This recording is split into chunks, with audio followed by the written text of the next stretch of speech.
Hallo? Wo ist der Ton? Ton wo? Wo? Mike am Boden. Hebt's einen Mike auf. Nix Ton da, jetzt nicht. Hallo? Hallo? Hallo? Ich muss hallo? Ja! Was ist da schon wieder?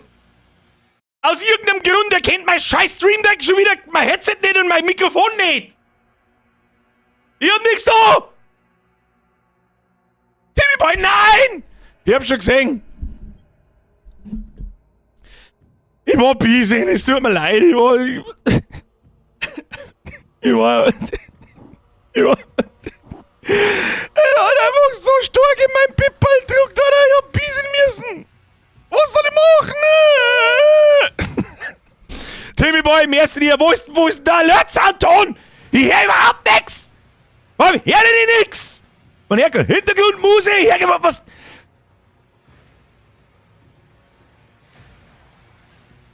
Jetzt? Hallo? Hallo? Jetzt hier Hintergrundmusik? Ich hör da, was? Hallo? Ja, super, dass ich Hintergrundmusik jetzt hier gar nicht. Was ist das wieder?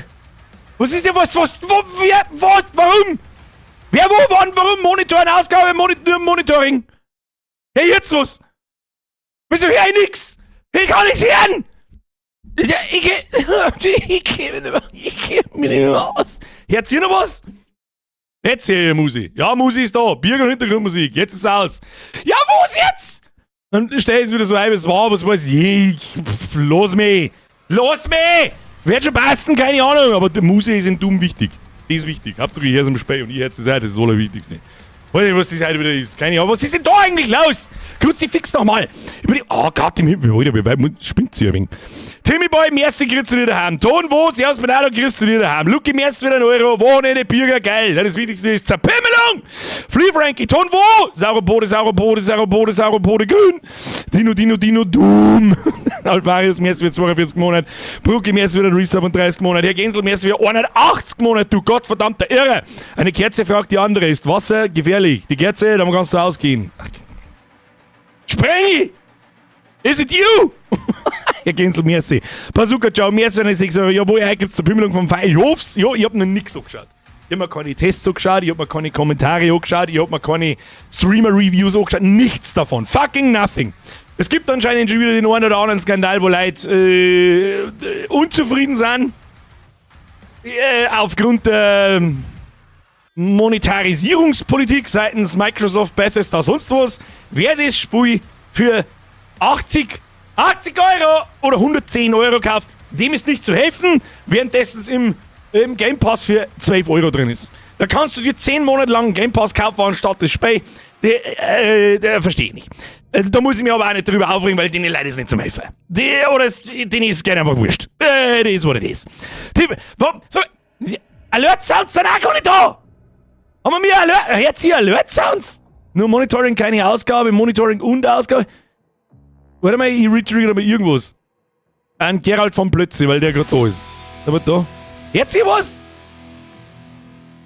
Nö, nein, jetzt? Zumindest schluckt's aus. Wieso hört ich nix? Kruzifix! Jetzt schreibt er, keine Ahnung, was die Scheiße wieder soll. Ich sag das ganz ehrlich, die Audio-Kacke, das ist was, das geht mir dermaßen auf den Senkel. Nix hab ich umgestellt, ich hab nix abgesteckt, ich hab nix angesteckt, ich hab nix umgestellt, gar nichts. Am Mittwoch ist es gegangen, heute schalte ich ein, da mach Schuhe im Mikrofon. Nein, das kenn ich nicht mehr. Ja, wie? Was ein Dreck! So, jetzt Timmy, ich habe erst wieder einen Wimper Leerzeichen, ich hab's einfach vorgelesen. Herr Plötzlich mehr für den Zwiegel 50, Skalsen lässt mehr für 13 Monate, Herr Kauner mehr für 12 €. Ich und der Konsti sind auch da, das ist das Allerwichtigste. Hauptsache der Konsti ist da. Bazooka, ciao, merci dir. Wer ist drauf, heißt da und mehr für 12 Monate. Ein Jahr Vollbier-Squad. Aber kein Stream, Grüße aus Burg Lehenfeld. Grüße aus Landau zurück, Löwensee, Barbediere, es fucker Schädi zur Pimmelung, Doom, Göster Radler. Mann mit Ahnung. Ilbauer Vollbier hell. Wir mussten das so. Ja, weiß ich nicht. Sprengi! 56 Monate, du Irre. Endlich wieder zurück im Mittelalter, aber Heinrich schaut so anders aus. Der Cassidy 2 DLC habe ich mir anders vorgestellt. Ich habe schon überlegt, jetzt nicht oben. Ich habe schon überlegt, ob wir den nächsten Mittwoch reinhauen. Ich weiß nicht, was wir da sollen. Ich weiß nicht, was wir da sollen! Den werden wir nicht auf zweimal schaffen. Wie viel Stunden Playtime hat denn der Teufel? Ich glaube 10 oder so hat es geheißen. Ja, ich weiß nicht. Vielleicht, ja, schauen wir mal. Ja, ich mag aber auch nicht im Sommer verschleudern. Aber in einem halben Jahr interessiert es wieder keinen. Ja, was soll ich machen? Schmidtmax, mir ist wieder 45 Monate, Bier, Chris von A7. Hey, du Auto fahren und aufpassen. Ich mag nicht dafür verantwortlich sein, dass du wieder der quer in der Leitplanken drin hängst. So sieht's aus. El Doom. Merci dir, Gniedelwutzler. Was hast du mal auf Spanisch? El Doom. Ich weiß nicht, Flea Frankie, mehr als einen Fünfer. Spendenaufruf für mehr Musizifix, wo Hintergrundmusik, wo Musi im Allgemeinen Doom, ohne Musi ist noch halb so schätze fix. Mehr als dir, ich hoffe, Musi läuft, ich leider keine, aber das kriegen wir ihm später an. Staudi! Was ist der Unterschied zwischen Elden Ring und Doom? Der, wo zerpümmelt wird. Auch für die große Stadt ist absolut richtig. Ja, bei Hacker, wo er kriegt das Slayer seine Waffen im Dombaumer. Oh Gott. Oh Gott.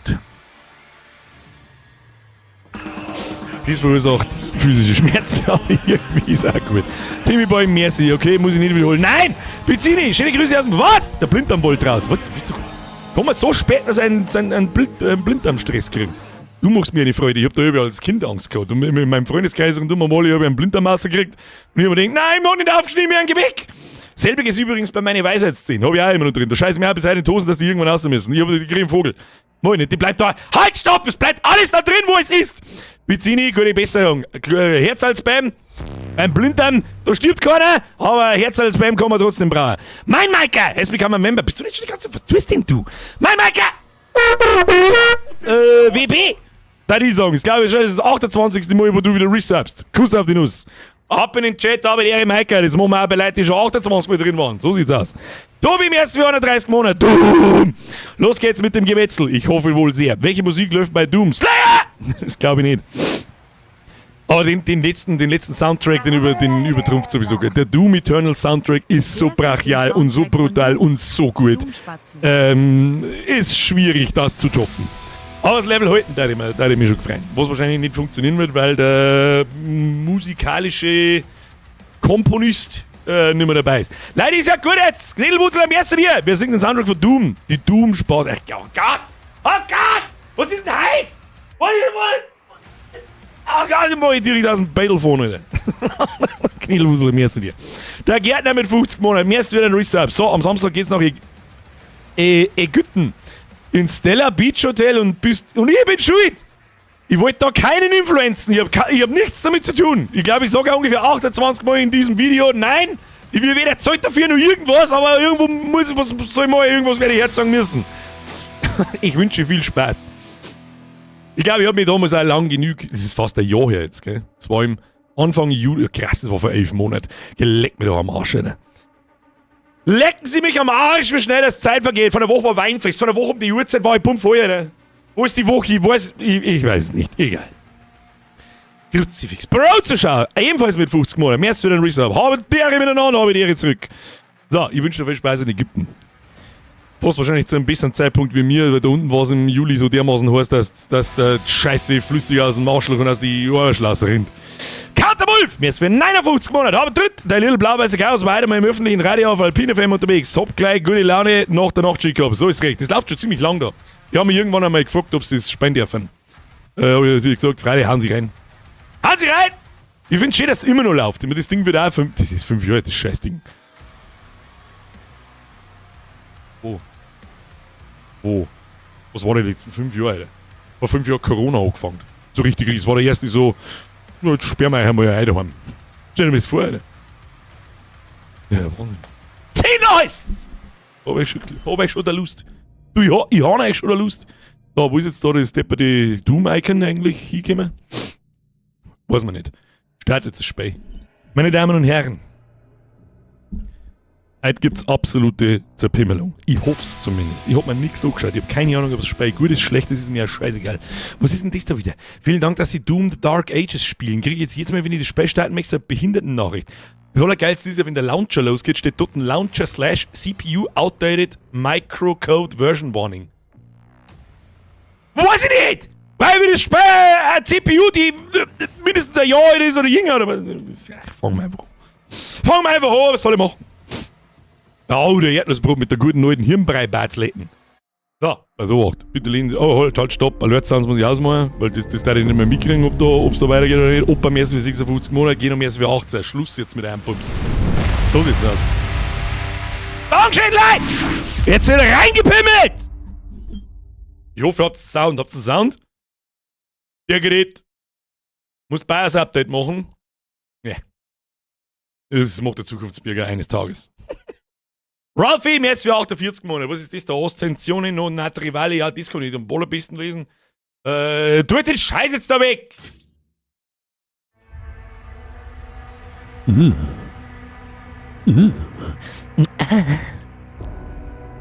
Here we are. Ich war natürlich schon mal kurz drin, aber mir ein paar Grundeinstellungen vorgenommen in der Hoffnung, die passen. Und wir pimmeln mal da gar nicht lange umeinander. Wir zerpimmeln mal umeinander. Wir fangen mal straight da an. Aufstrebender Slayer. Was mir. Bruder, Gegner verursachen größeren Schaden, eingehende Angriffe verursachen Standardschaden. Du erleidest weniger Schaden durch eingehende Angriffe, kritische Ressourcen sind mehr wert, die Gegner sind weniger aggressiv und greifen seltener. Ja, das ist madig. Was ist denn da? Machen wir wenigstens das, hä? Schwierigkeitsstufen Einstellungen. Du kannst die Schwierigkeitsstufe des Spiels jederzeit über das Pausenmenü ändern und eigene Einstellungen vornehmen, zum Beispiel wie viel Schaden du erleidest oder wie aggressiv die Gegner im Kampf sind. Was nehmen wir da? Auf Albtraum wird es erst gut, weißt du. Was haben wir da noch? Kampfhilfe. Doom the Dark Ages unterstützt eine Vielzahl an Schwierigkeitseinstellungen. Kampfhilfe-Modifikationen werden auf bestimmte Schwierigkeitsstufen standardmäßig aktiviert. Diese können jederzeit geändert werden. Verbessertes Zielen. Ihr braucht kein verbessertes Ziel, bist du behindert? Gestärkte Angriffe, annehmen. Nein, nochmal zurück aus. Weißt du, wenn wir die einmal pimmeln wir da gar nicht lang, was muss ich mir das jetzt mal so schauen jetzt da oder was? Machen wir Albtraum.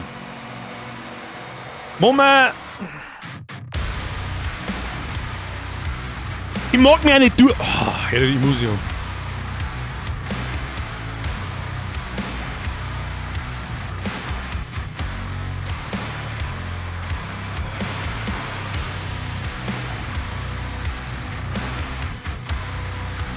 Boom! So. Nimm mal ultra brutal. Was hält man von ultra brutal? Ja, fuck you, Alter. Ich hab schon mehrere Spiele gespielt, wie du installiert in deinem Leben. Jetzt tu mal. Annehmen. Nimm mal Halbtraum, ist eh wurscht. Parierfan, ich steh jetzt überhaupt nicht. Verbessertes Ziel, oder gestärkte Angriffe aus. Los einfach an, das wird schon passen. Harte Zielmarkierung, immer auf den irgendwas, keine Ahnung. Schaden am Spieler, 250. Ja, bei 250% ist aber vielleicht auch ein wenig ein Witz. Stellen wir es mit ein. Schaden an Dämonen, stellen wir wenigstens ein mit ein. Also, ich bin ein Freund von ausgeglichenem Gameplay. Benommenheitsdauer. Spielgeschwindigkeit, was damit wird die Dauer der Benommenheit von Gegnern skaliert. Ja, mach halt ganz normal, aber ist einfach. Ich will einfach normal spielen! Gegnerische Projektile, machen wir normal, Ressourcenwerte, machen wir mitten eine und fertig. Wird schon passen. Jetzt bin ich fertig. Spiel starten. Wird schon passen. Ja? So, was sagt der Tiefkanter? Das sehen wir jetzt gleich, wie uns das Spiel in den Arsch fickt. Wenn es uns komplett aus dem Leben fickt, dann muss ich mir leider die Blöße geben und die verdammte Spielschwierigkeit abstellen. Ich bin ja auch alt. Ich darf das, aber ich bin ein Pro-Gamer, ich darf es nicht. Na, verdammt. Wir müssen keinem etwas beweisen. Doch, ich mir selber, dass ich noch nicht so alt bin. Im Zeitalter des Feuers und des Verderbens, als die Legionen der Hölle erstmals Agent Denur betraten, kam ein anderer. Ein Außenseiter, dessen Weg, verdammt, ich hab zu langsam gelesen. Die verzweifelten und gebrochenen Wächter der Nacht sahen in ihm eine Waffe. Ihre stets wachsamen Götter sahen mehr. Sie verliehen ihm eine Stärke, die über sterbliches Fleisch hinausreichte. Eine unvorstellbare Schnelligkeit, ein Geschenk, das nun an irgendwas, keine Ahnung, mit Willen, bla. Mr. Fink! Kuss auf die Nuss. Fix Bier, ich schaff's nicht, weißt du, ich und Wolfin sind noch im Volksfestboden, dann hilft's nicht. Du musst im Nachschaussquad. Merci dir, viel Spaß im Volksfest. Sauft jetzt der Bieren vor und wirf mir nicht den Euro her. Sie fix. So, Schnauze jetzt. Ruhe jetzt! Das schaut nach. Das haben wir in Kalim. Planetagent Denur. Ich weiß nicht, wie man das ausspricht, aber egal. So, jetzt müssen wir uns erstmal den Monitor sauber hier richten, damit das da alles Hand und Fuß hat. Ah, da sehen wir schon wieder. Ah, du hässlicher Hurensohn. Ich schieß dir eine hässliche Fresse und hau dir in 1000 Stickerl. Geil. Asozial.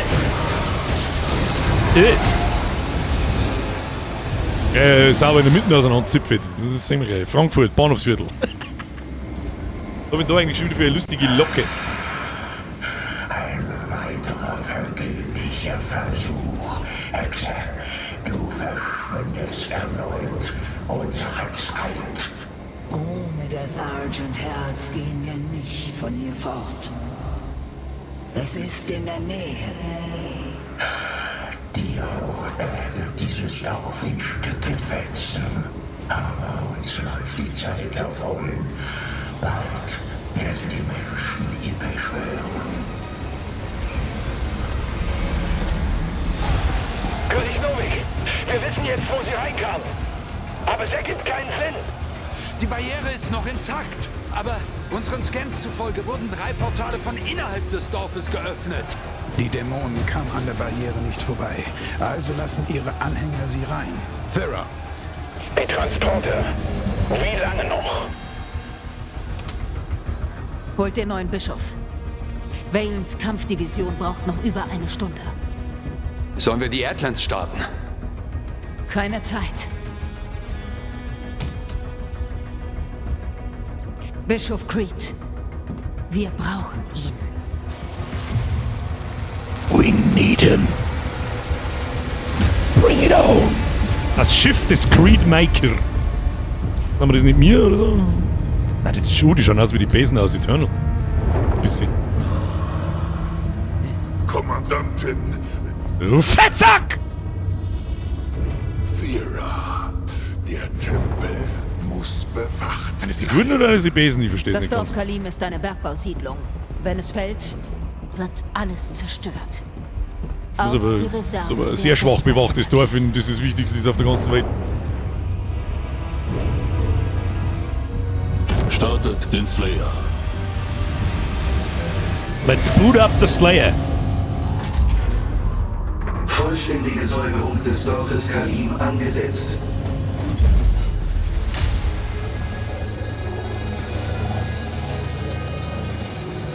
Oh, die machen wir zum ersten Mal Augen, glaube ich. Baby! Das ist neu, auf das bin ich sehr gespannt.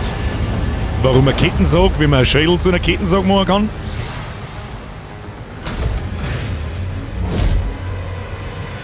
Start des Slayers in 3, 2, 1. Entsendung. Entsendung. Ich wieder mit einem Laser ins Gesicht eingeschossen, du Huren!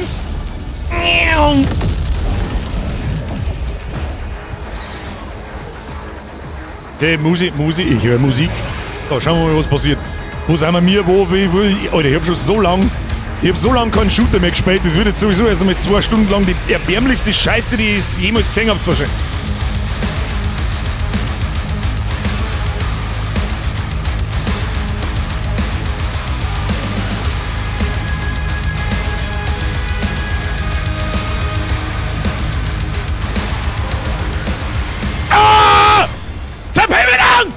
So, pass auf. Okay, eins nach dem anderen. Eins nach dem anderen, meine Damen und Herren. Unten Leben, Schild, Munition. Was habe ich für Waffen? Schieß einmal. Nein, ich mag keine Munition verscheißen. Habe ich irgendwie Dashes oder so? Nein, ich kann, warte mal. Ah ja, ich kann auf Shift kann ich sprinten anscheinend. Double Jump haben wir nicht. Kann ich in der Luft irgendwas tun? Nein, kann ich nicht. Wo? Möchtest du?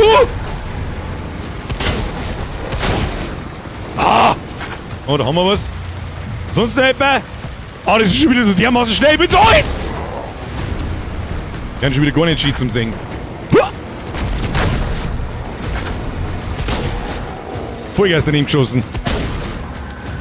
Lieber nochmal neu geschossen, damit nichts passiert. So, kann man bolten. Jawohl. Gegner! Chill mal die Kniescheibe. Eins nach dem anderen.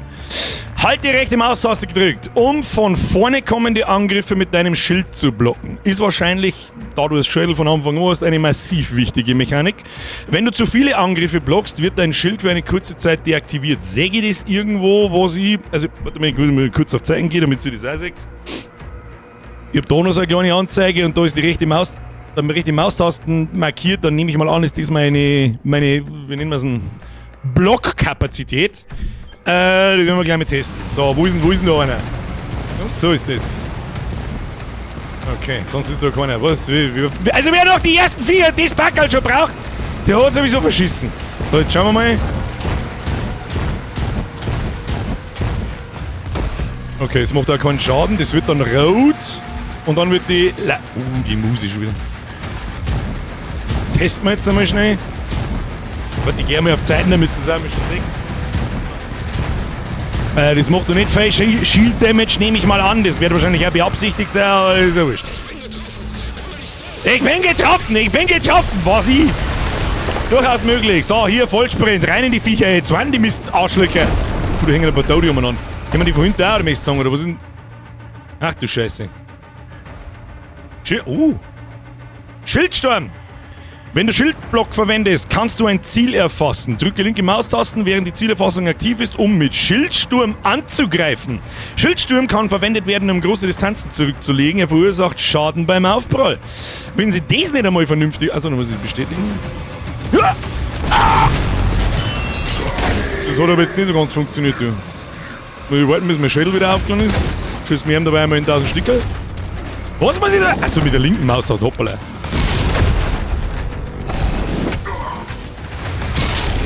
Oh. Okay, ich muss mich noch ans Blocken gewohnen. Chill die Kniescheibe. Chill die Kniescheibe. Alec.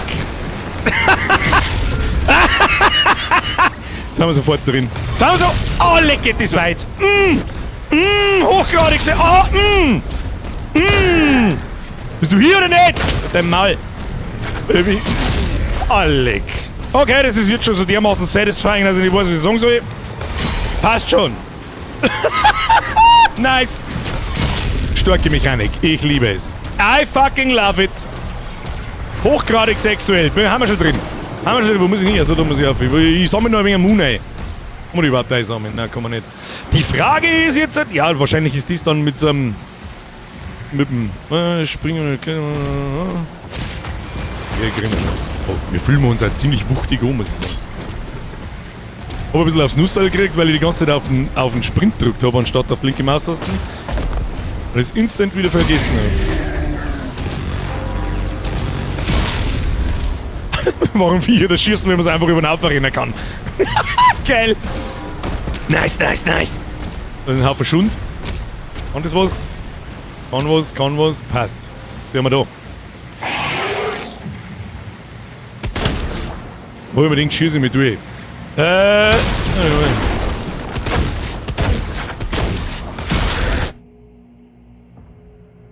Auf die habe ich gewartet. Ist später schon wieder so dermaßen cremig, dass ich einen Vogel krieg. Wenn ein Dämon genug Schaden erlitten hat, wird er benommen. Drücke E in der Nähe eines benommenen Dämons, um ihn hinzurichten. Execute! Zerpeimelung!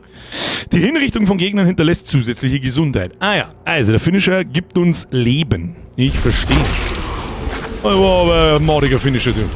Das war aber ein mordiger... Da hat aber mehr dagegen, das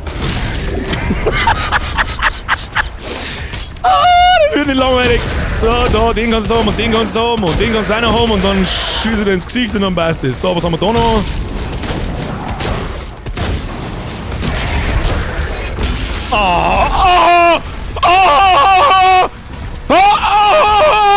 Straight to my pants! Straight to my pants! So, was ist denn das eigentlich da unten? Das Grüne ist mein Schädel und das Blaue ist mein Leben. Hätte man das nicht umdrehen sollen oder? Glory Kills wo? Ja, das glaube ich haben Glory Kills, diese Executes da. Oh. The satisfying shit. So, absoluten Speedrun hingeschissen. Los geht's. Was ist da draus los? Will ich haben. Kein Ziel. Wir können nicht hier bleiben, ist mir wurscht. Wer auf Doom auf die Story schaut, dem ist genauso wenig zum Helfer wie jemand, der 80 Euro dafür ausgibt. Waffenabwurf in 3, 2, 1. Waffenabwurf? Ach so.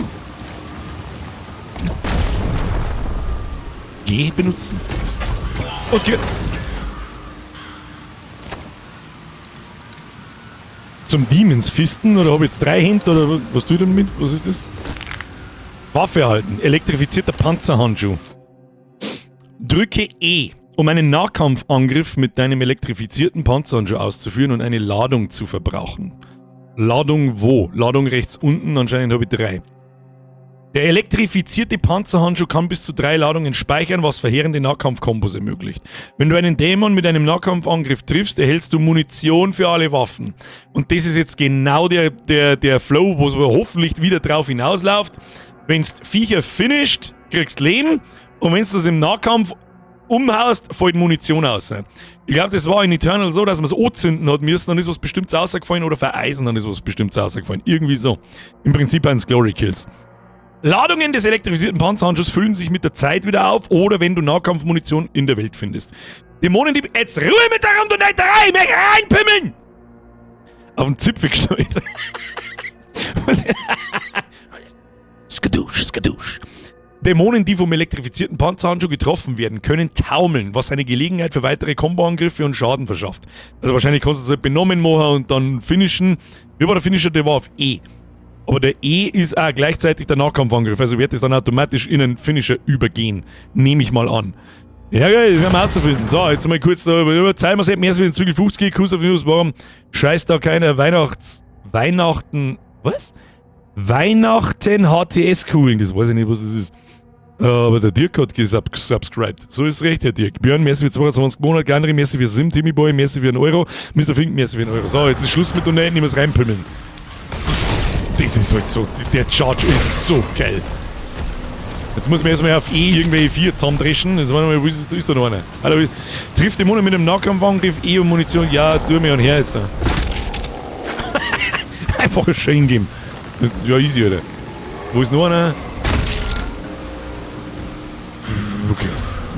Nice Tooth, Bro!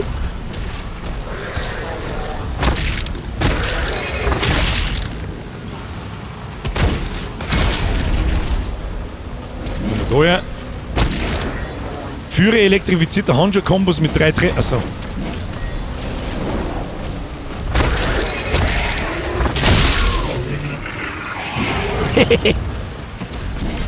Fühlt sich ein wenig clunky an. Muss jetzt so ehrlich sein. Aber reinprügeln macht trotzdem. Ah, ich brenne. Dämonen brennen. Zero Depth.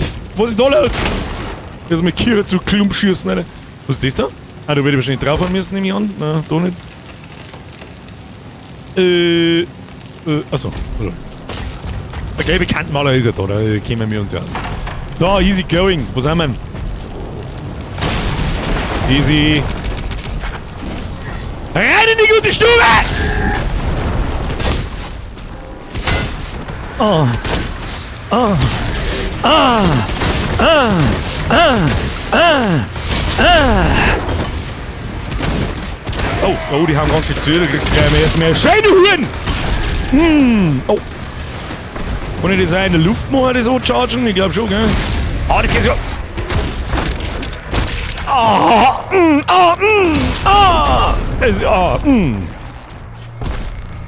Hab ich gesagt, dass ich ein kleiner... Ei! Nicht brennen! Was ist mit ihm? Oh, kannst du mir gleich heimgehen, du Vollidiot. Was ist da hinten los? Was ist da hinten los? Zerpimmelung!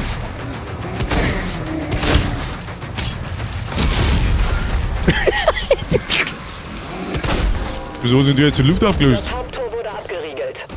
Bloß, dass man nicht doppelt springen kann, macht mir ein bisschen fertig. Ja, das bin ich nur aus Eternal, obwohl wir es schon seit 5 Jahren nicht mehr gespielt haben, aber das ist in der Muscle Memory drin. Dass man da einfach mal hergehen soll, dann schießen halt auch mal. Nicht bloß.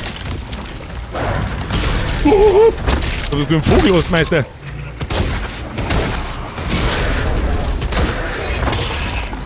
Oh, das fühlt sich geil an.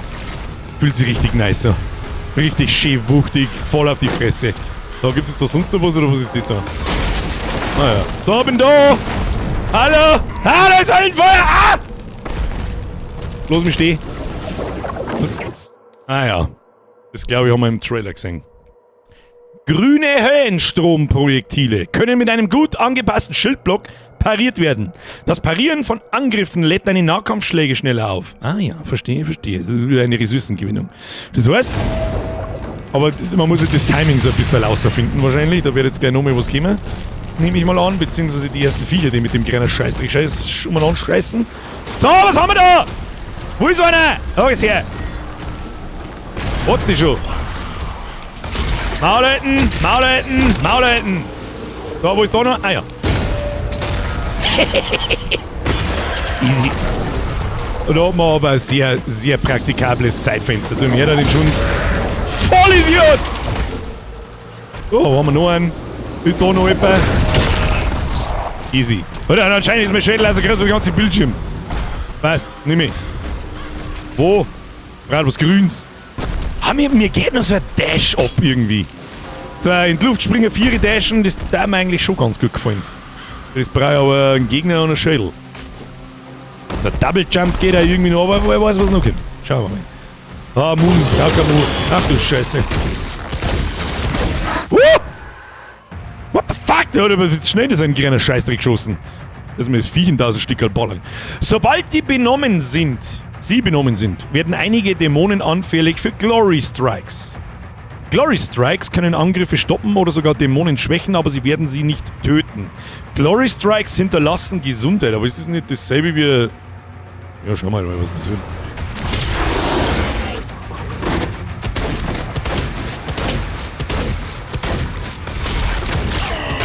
Das tut ganz schön weh. Holt's da gar nichts aus! Ich halte lieber mein Maul, weil nachher kommen wahrscheinlich 15 von denen gleichzeitig. Jetzt mit dem Bumsei sammeln. Ja, gehen wir weiter. Ah, erster Eindruck ist fucking creamy. Ich gehe in die Hölle, das glaube ich nicht. Vollidiot.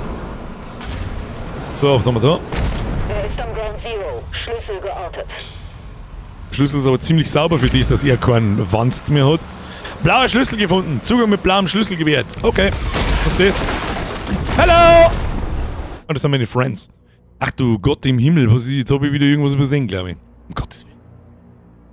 Birger, kannst du die Hintergrundmusik laden mal? Das ist eigentlich gut. Ein bisschen mehr Metal-Musik wäre recht. Ich glaube, im Tutorial kommt da noch nicht so viel. Aber sonst war es immer so, sobald es zum Schlägern in der Arena kommt oder so, fängt dann die harte Musik schon an. Map! Automümmel.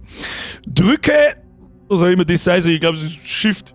Ich hab das Shift-Zeichen schon lange nicht mehr gesehen, weil meine Tastatur, warte mal, da schauen meine Tasten aus. Ich kann es nicht weiter, da stehen keine Buchstaben mehr drauf. Ja, bei Programmern steht nie was auf der Tastatur.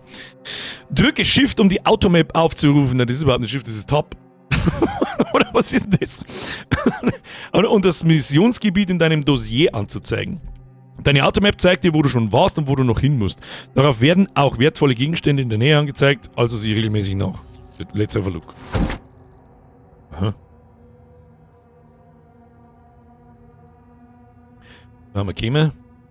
Da rauf. Da haben wir anscheinend irgendwas übersehen. Aber das schaut mir jetzt eher so nach einem Helm-Item an. Wobei, da habe ich mehrere liegen lassen. Da ist der Schlüssel. Da ist irgend so ein kleines Pimmelviech, da müssen wir nochmal zurück aus und den da reinpimmeln. Was sehen wir jetzt? Los geht's, Boys. Was ist jetzt passiert? Ah! Wenn du verwundet bist, hinterlassen getötete Gegner Gesundheitspickup, sei aggressiv, um am Leben zu bleiben. Ich hab mich gerade selber in die Luft gesprengt. Entschuldigung, Moment, ich muss mir schnell über Sahne eintüdeln. Reintüdeln! Wann? Da hat's doch jetzt... Da hat's doch jetzt gerade so geschäbert? Als... Was haben wir da? Ah. Da schau hier, oder gewusst? Da haben wir Spielzeug gefunden. Du hast einen geheimen Bereich gefunden. Ja, ist aber nicht sehr umfangreich, dieser geheime Bereich. Also warte mal. Schauen wir mal, also den da hinten haben wir schon. Ach, das ist der geheime Bereich, ich verstehe. Jetzt darf mich aber noch interessieren, was das da ist. Wenn damit alles eingesammelt! Einsammeln! Mortal! Jetzt wieder Mitgliedschaft. Achtung, kriegst die einhändige Tröte. Habe die Ehre, Mortal. Welcome to the Squad. Merci wieder Mitgliedschaft. Kuss auf die Nuss. Oder ist das Item da? Nein, ist nicht. Um Gottes Willen. Da müssen wir jetzt geradeaus durch, links nicht, aber da können wir nicht durch. Vielleicht können wir auch anders mal noch anders irgendwie durch. Ist mir wurscht, jetzt leg mir am Arsch. Leg mir am Arsch! 4 zusammenzipfen jetzt da! Und die Bumsbude auch, weil sie so voll kriegt. Haben wir da noch was? Das nehmen wir mit. Das nehmen wir mit.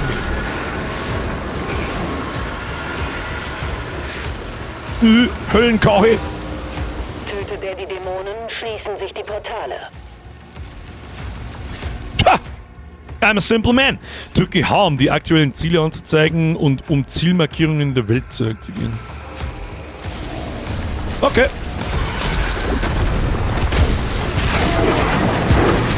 Wow! Da ist aber auf einmal sehr viel los. Heiliges Kanonenrohr, Batman!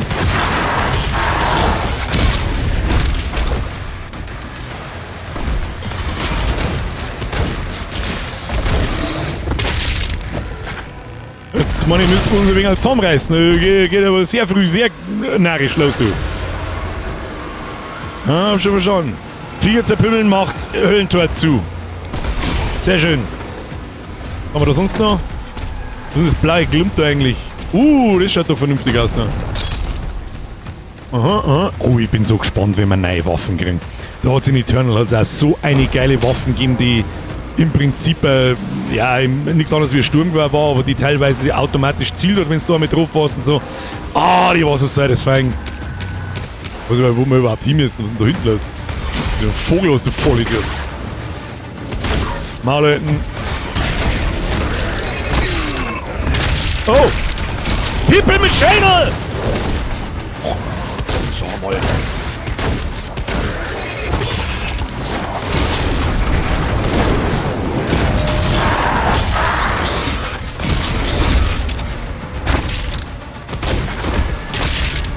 Das war jetzt nicht so schön, aber wir müssen noch ein wenig in den Flow reinkommen.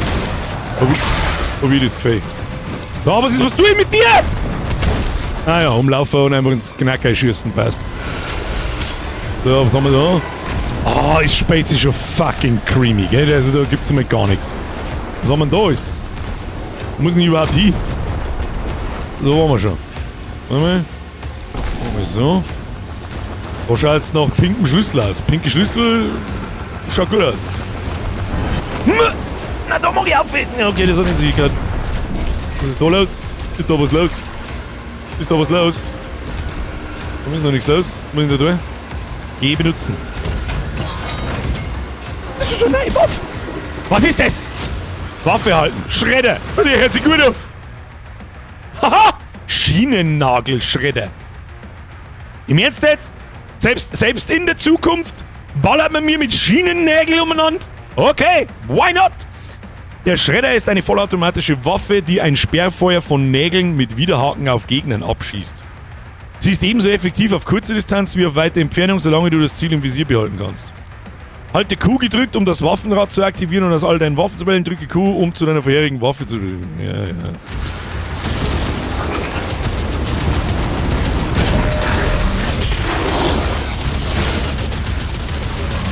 Nägel to your face!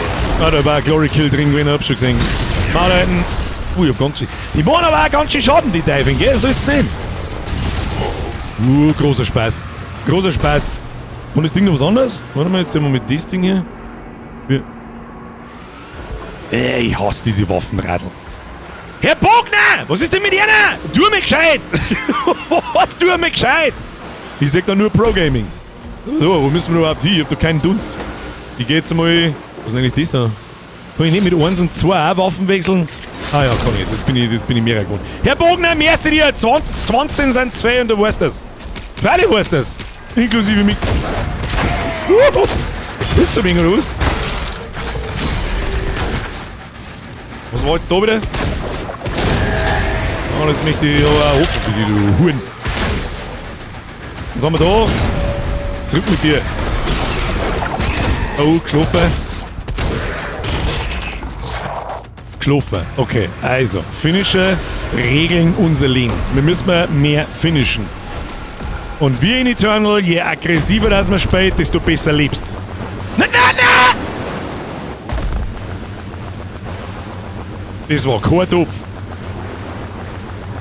Zero Depth. Nix Topf. Ich hab weder Leben verloren noch irgendwas. Ja, ich hab da keinen... Nein, so nicht, Freunde.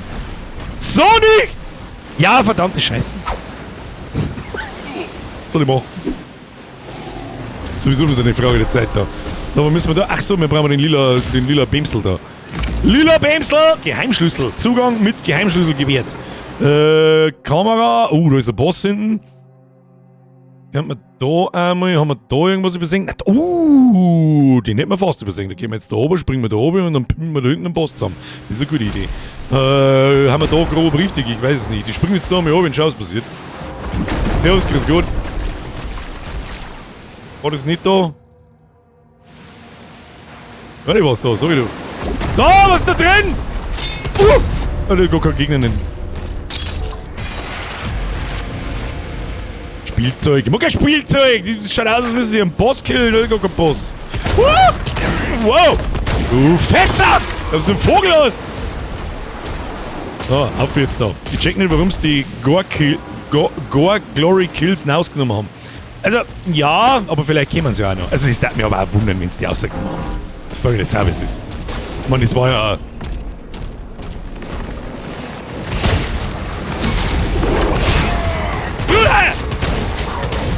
Wo?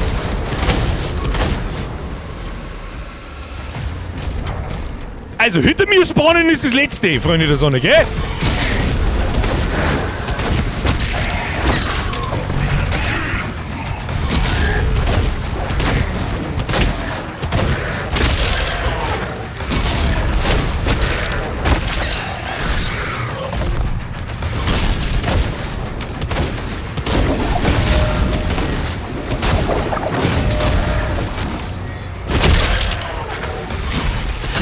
Er geht mir voll auf den Sack da!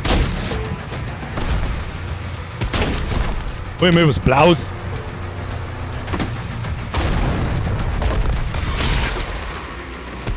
Also er nervt. Man kann Vieh einfach in 1000 Stickerl schießen. Großer Spaß. Alle Höhlentore geschlossen. Das Dorf ist Best Game ever. Macht Spaß. Hm? Nein. Halt, stopp. Landstufe 5 Signale in der Südbucht empfangen.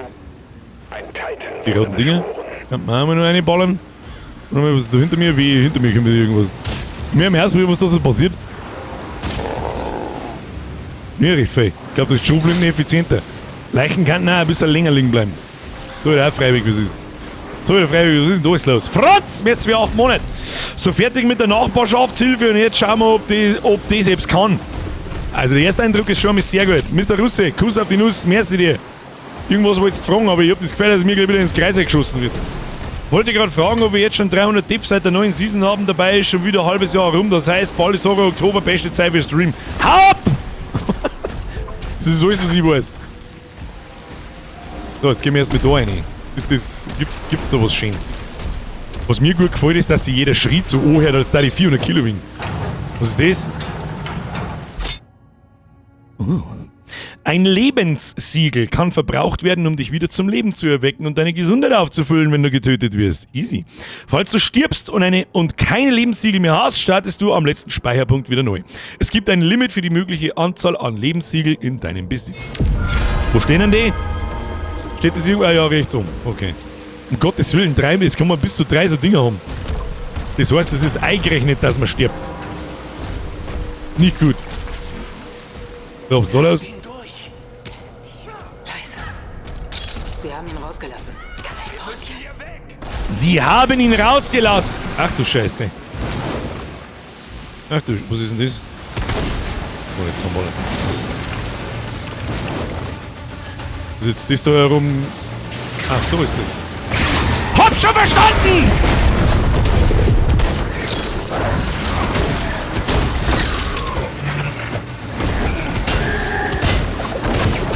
Oh, geschlafen.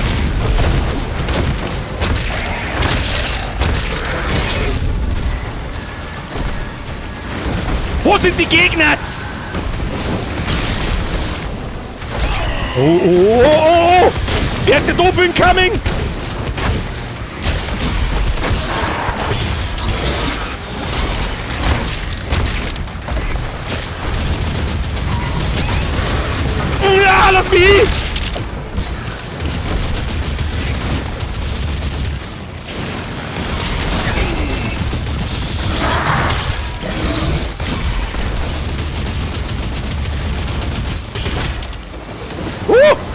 Ah, so knapp war der. Nein, ich weiß nicht, die Nagelmaschine, die gefällt mir jetzt nicht so gut. Muss ich ganz ehrlich sagen, da nehme ich lieber die Schrupfling, die hat mehr Bums. Mehr einen Bums. Da ist da sonst irgendwas. Ist da irgendwas los? Da oben ist Moon. Moon können wir brauchen. Sonst irgendwas übersehen. Schädel kann man auch mehr brauchen. Ah, kriegen wir schon.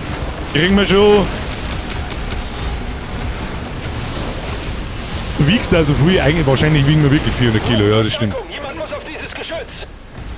Ich muss auf ein Geschütz. Ende des Kapitels. Zielmarkierungen sehen so aus. Ich verstehe. Muss jetzt den Riesenaffen dort zu pimmeln, oder was? Je, benutzen. Sammeln sich für einen letzten Vorstoß. Oh. Sowas sagt man in neue Spiele eigentlich sehr selten. Ah! Zerfälligung! Ah! Wie wird das Ding eigentlich auch heiß? Na, keine Ahnung. Bolzen! What? Bolzenfeuer hat's geheißen. Wird das Ding irgendwann heiß? Ja, ist wieder irgendwann heiß. Was ist mit dem dahin? Die ballert nicht so scheiße, du Huren! Oh. So nicht! Oh, was ist mit dem? Komm her!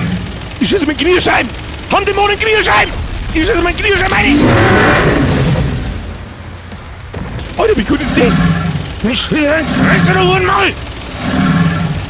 In deine hässliche Fresse! Stier weg! Was machst du denn? Alter, wie hörst du aus? Lass mich in Ruhe! Lass mich in Ruhe! Gib ihm noch mehr ein! Oh. Alle übrigen feindlichen Zielungen neutralisiert.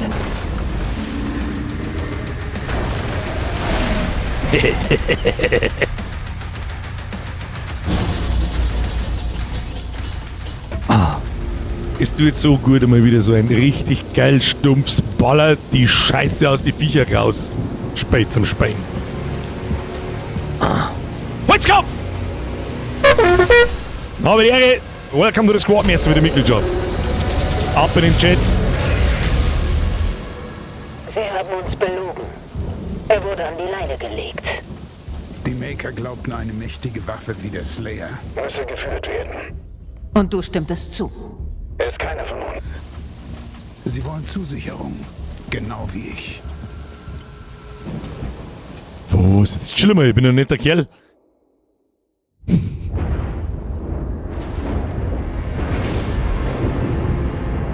Oh, Musi lauter dran.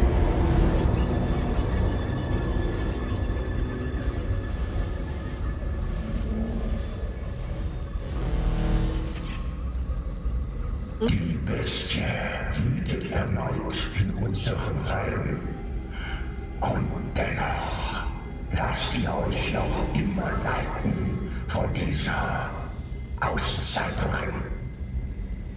Es ist nicht diese Hexe, die sich auf dem Schlachtfeld dem Slayer stellen muss. Die ganze Macht der Hölle erschaudert vor einem einzigen Mann. Zu Recht aber auch. Unser Feind ist gespalten. Die Zeit ist gekommen. Mit dem Arsch und Herzen werden wir in der Lage sein, die Bestie zu bezwingen und seine Verbündeten zu zermalmen.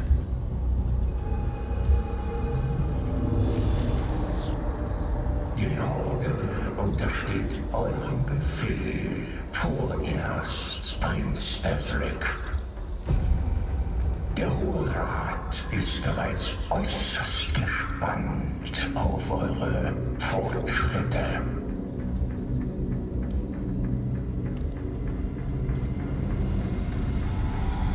Sie fürchten ihn.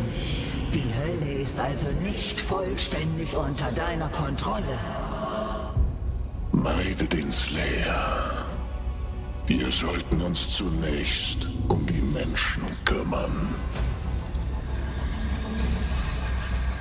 Danach suchen wir weiter.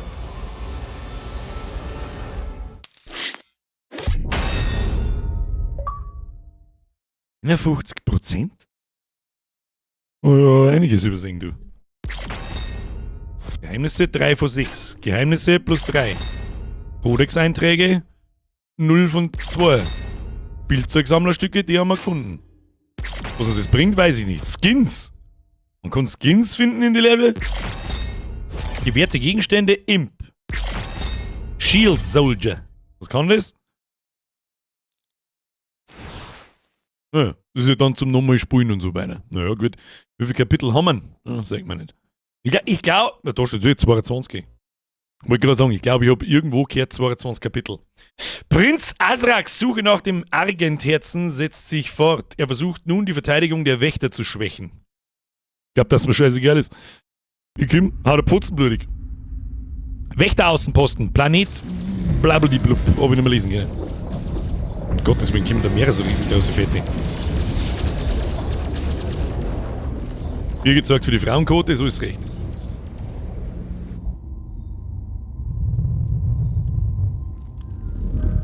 Die kämen Cutscenes ein bisschen fei vor. Sind die Eternal auch so fei gegeben? Sire, Oh, nicht mehr. die Dämonen greifen das Wächter-Energierelais an. Es speist die transdimensionale Barriere. Und? Das ist ein Energiefeld, das Dämonen davon abhält, ein Portal in diese Welt zu öffnen. Aber es funktioniert nicht. Was wir hier gerade beobachten können, geschieht, wenn Wächter-Zivilisten in den Bann von Dämonen geraten und Portale für sie öffnen. Nur ein Leck im Damm, Sire. Bricht die Barriere aber.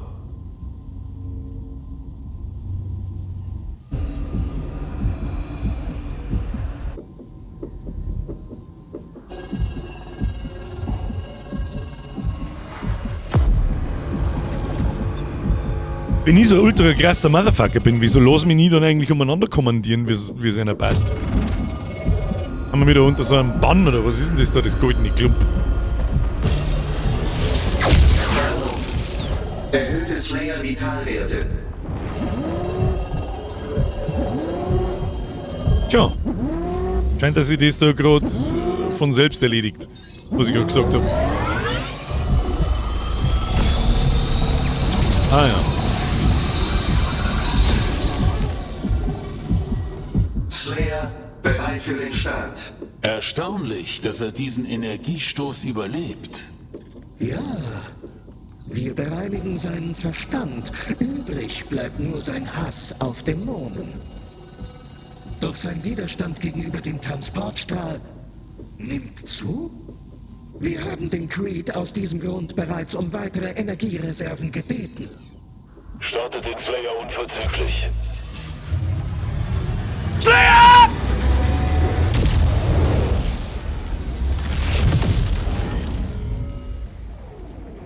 Ich bin halt eine Waffe, ja, das stimmt. In diesem Sinne stimmt das.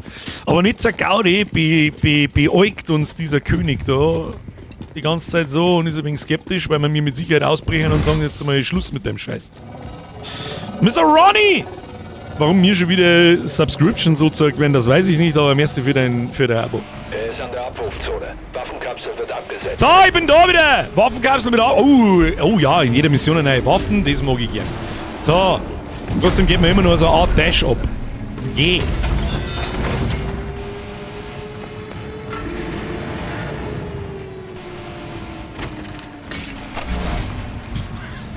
Waffe halten! Schildsäge! Ah, das ist...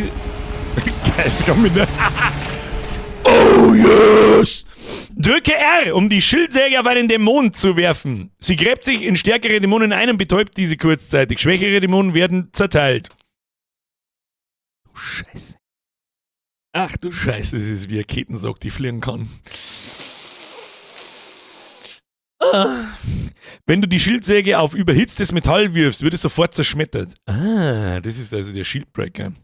Füge Metall Schaden zu, um einen überhitzten Zustand auszulösen.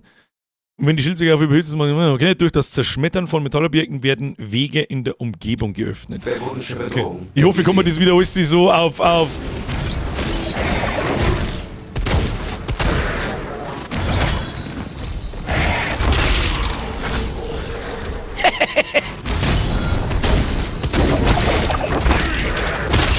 Oh, flawless, bitch!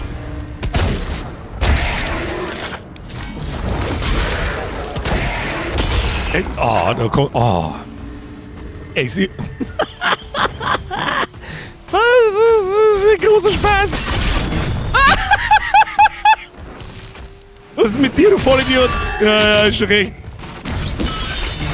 Was denn mit gescheit zielen?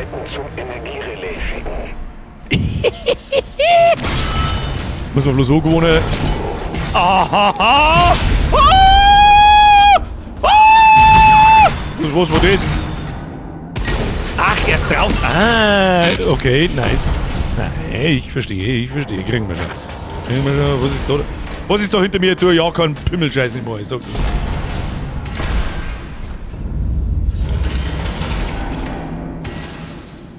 Ich kann einfach die Umgebung zusammendreschen. Halt, stopp, was ist das? Da haben wir irgendwie Kultisten drin. Wenn wir einen blauen Schlüssel brauchen, nehme ich an. Ah, ist Spezi so geil, grinig.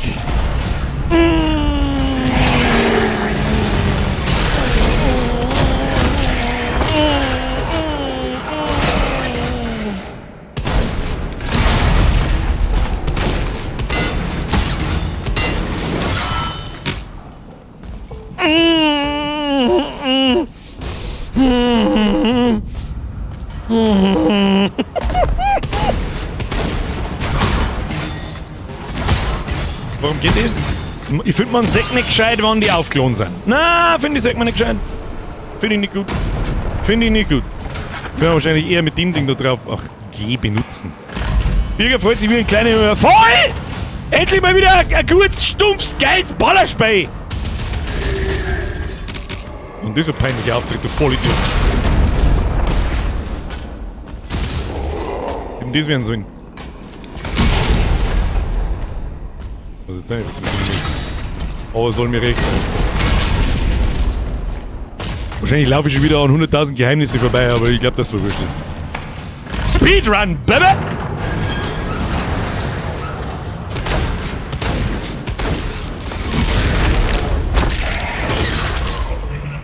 Großer Spaß!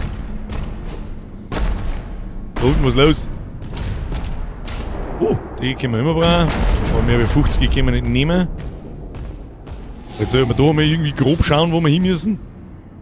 Irgendwie müssen wir da auch. Achso. Naja. Haben wir wieder verschissen. Das fühlt sich halt so geil wuchtig. Also Hallo! Oh, naja, Gegnertyp. Was kannst du so? Höllenstromangriffe parieren. Das Heben des Schilds, kurz bevor dich der Höllenstrom-Nahkampfangriff trifft, pariert den Angriff. Das Parieren von Angriffen lädt deine Nahkampfschläge schneller auf.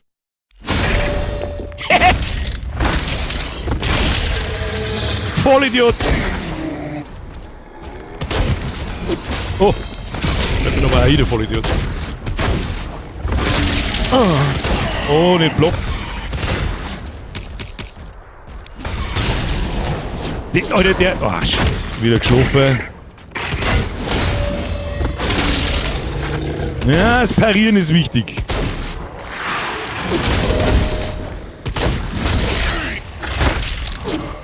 Die machen aber ganz schön fetten Damage. Jetzt müssen wir ein wenig aufpassen. Wir müssen ein wenig konzentriert spenden.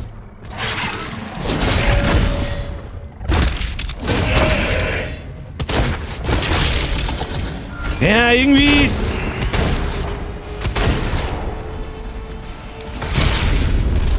Es fühlt sich sehr, sehr, sehr stark an. Aber diese kurze Verlangsamung macht es dann schwer zum Kapieren, ob mein Block jetzt noch rausgeht oder noch knapp genug ist, dass er als pariert geht und so weiter. Aber an das wird man sich wahrscheinlich einfach gewohnen müssen, nehme ich an. ist kein Mensch. Was soll das heißen? Vollidiot. Ja, du bist kein Mensch, du stirbst nicht, wenn ich in die Fresse schießt. So sieht's aus. Herr Thüringer! Grüß Gott beieinander! Erschreck mich nicht so, du Vollidiot. Oh. Ist da irgendwas Tolles? Bis jetzt zeige ich da noch Zero Depth, meine Damen und Herren. Das schaut wertvoll aus. Ich will es haben. Um Gold tun. Gold kann in der ganzen Welt versteckt gefunden werden. Benutze Gold, um an einen Wächterschrein Verbesserungen zu kaufen. Also oh, ja, das ist klar mal alles zusammen, du. den wir mir gar nicht lange mal anschauen. Das ist er.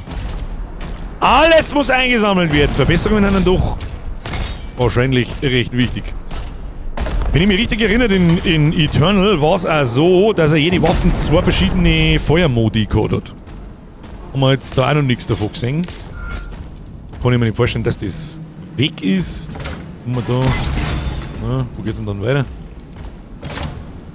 Da wäre mir eine blaue Schlüsselkarte erforderlich. Moment mal, was ist das da? Was ist das? G benutzen. Wächterschreine! Ja gut, das ist ja klar, dass die jetzt da kommen, wenn wir mir Gold gefunden haben. Wächterschreine ermöglichen es dir, deine Schusswaffen, den Schild und Nahkampfwaffen zu verbessern. Finde Gold, Rubine und Geistersteine in der Welt, um diese Verbesserungen zu kaufen. Du kannst denselben Wächterstein mehr als einmal verwenden. Schusswaffen, Schild, Nahkampf. Ah, der Schädel ist schon gescheit stark, gell? Ach du Scheiße, du bist besoffen. Basisrunen. Vergeltung. Kosten 50 Gold. Wie viel Gold haben wir? 75. Zum Kaufen leer gedrückt. Und das Parieren von Höllenstürmangriffen löst eine größere, stärkere Schockwelle aus, die Dämonen in der Nähe schweres Taumeln versetzt. Was haben wir da noch? Das können wir noch nicht kaufen. Müssen wir das so nach der Reihe machen wahrscheinlich. Energiestoß. Energieschilde, die von einem Schildwurf getroffen werden, lassen einen Schild auf Gegner in der Nähe abprallen. Nochmal. Ah, okay. Das ist so ein Autosuchding. Wenn wir mit da her schauen.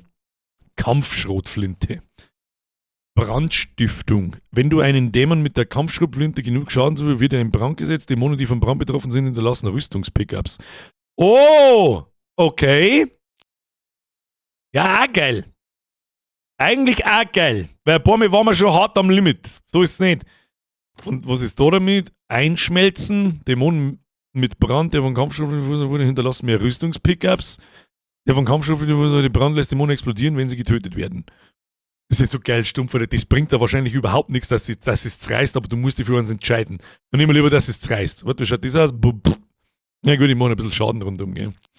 Was kann das Ding? Also von der Nail Gun bin ich noch Querschläger. Schredderprojektile, die einen von der Schildsäge betroffenen Dämon treffen einen weiteren Dämon. Das ist witzig. Was haben wir da noch? Schnörkellos. Die Feuerrate des Schredders wird gesteigert. Ja gut. Widerhaken. Explodierte und Querschläger Schredderprojektile verursachen größeren Schaden. Schädel oder Schrotflinten?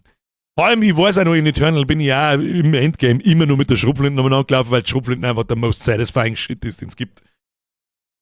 Was haben wir da? Aufrüstung, die Kampfschrotflinte feuert den schnellen Feuerstoß mit 3 Projektilen. Auch geil. Die Kampfschrotflinte verursacht bei Kanonenfutterdämonen sofort Brand. Also bei kleinen Viecher, okay. Ich würde sagen Schädel. Der Ali schreibt da Schädel. Schädel ist, glaube ich, so ganz furchtbar. Deswegen hat das auch so viele Auswahlmöglichkeiten und man kann Runen einstecken auch noch und keine Ahnung, was soll ich sehen. Mir nehmen das Schädel. Vergeltung erhalten! Das heißt, parieren wird einfach effizienter und das wird sich durchs ganze Spiel ziehen. Das macht auf alle Fälle Sinn. Das Nahkampfverbesserungen haben wir uns noch nicht angeschaut, verdammt. Macht auch Sinn. Elektrifizierter Panzerhandschuh. Der elektrifizierte Panzerhandschuh konzentriert den Schaden auf einzelne Ziele und seine Kraft steigert sich bei jedem Komboschlag. Er hat eine kurze Wiederaufladezeit und erhält eine volle Ladung, nachdem du erfolgreich einen Höllensturmangriff pariert hast. Kostet das alles 50? Na, den haben wir schon.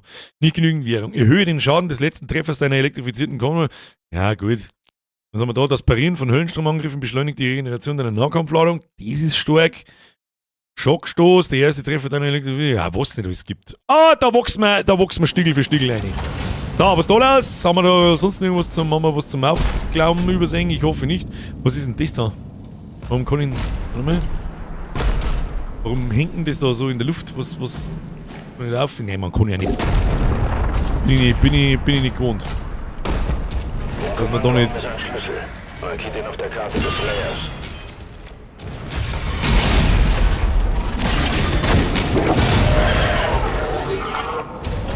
So nicht, meine Damen und Herren, gell? So. Was ist denn das da? Was ist das? Weiß ich nicht. Vielleicht gibt's was. Wollen wir kommen? Schauen wir mal. Oh! Ja. Oh. Da haben wir noch einiges an Gold übersehen. Vielleicht können wir noch was freischalten. Jetzt einen Moment einmal. Ist das da drin dann, oder? Sagt mir alles an, was ich. Nämlich müssen wir da außen rundum und dann oben. Ja, kriegen wir schon. Ja, Map! Map! Was ist da los? Was? Wenn ich da was her dann. Oh, was ist das Allerwichtigste, was wir jetzt einmal tun? Audio, Musiklautstärke 100. Und Einstellungen, Audio, Effektlautstärke 100. Münix, los jetzt, sei. Wie gehen wir da rein? Weiß ich nicht. Aber das 8. Gehen wir nicht rein, dann gehen wir da einmal so rundum da. Ich weiß nicht, was wir sonst da sein. Geht die Pumpsbude auf da! Wieso nicht? Arschloch. Dann gehen wir aus rundum.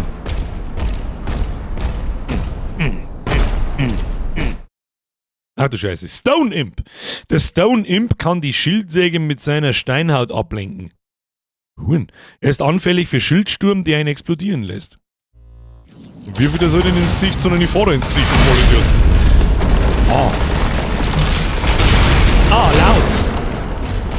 wird. Laut. I fucking love it. So, haben wir sonst irgendwie Stone Imp, Pümmeldeppen?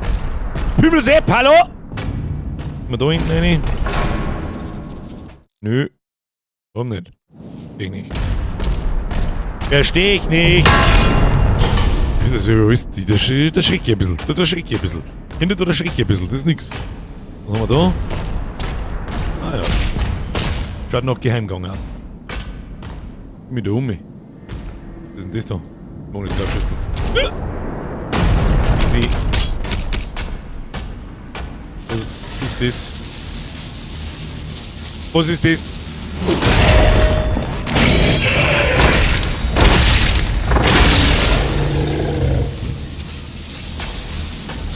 Geh jetzt einfach mit durch und schau, was passiert. Es passiert nichts. Was mache ich hier? Oben und vorne ist das Gold und da ist dann das blaue Ding. Vollidiot. Fang zum Betten, wenn das Slayer reinkommt. Wird da nichts helfen, mein Freund. So, was haben wir da? Ist blaue Karte. Ja, wie der tipptopp sauber ist, obwohl derjenige keinen Wanst hat. Blaue Schlüsselkarte. Hallo!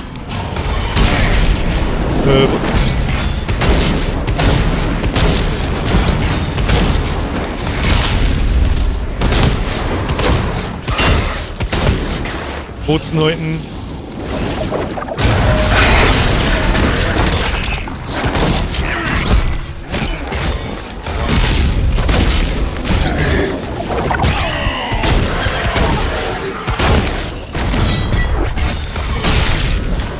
Nur die Ruhe. Nur die Ruhe. In den Pack.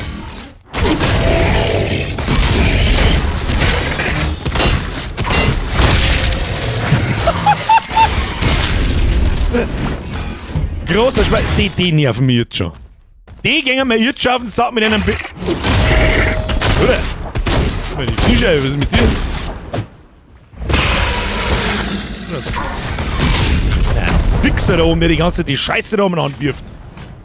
Da will ja ein Vögelchen aus, mein Freund.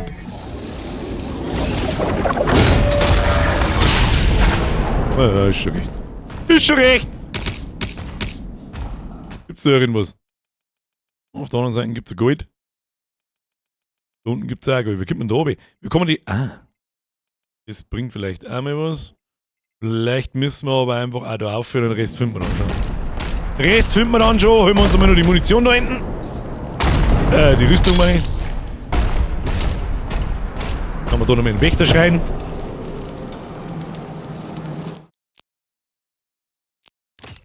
Schusswaffe. Haben wir noch nicht genug Gold. Kartige Karte. Hey, finden wir schon nochmal.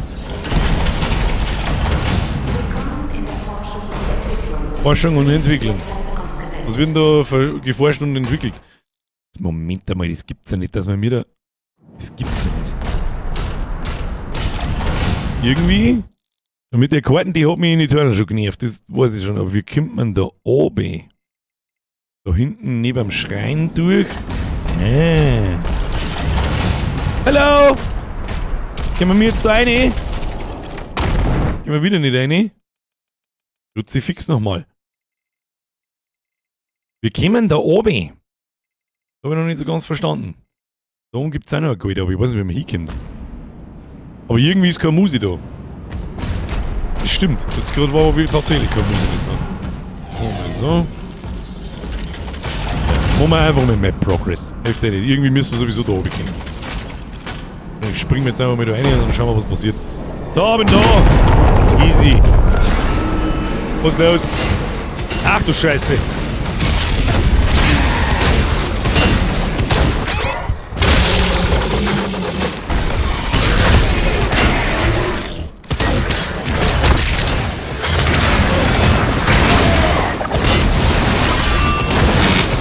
Alter, was soll denn laut?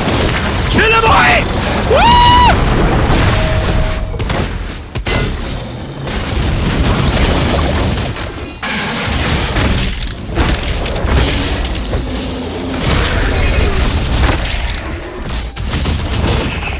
What the fuck war das? Aber Musik ist keine da, gell? Warum ist da keine Musik? Musik wo?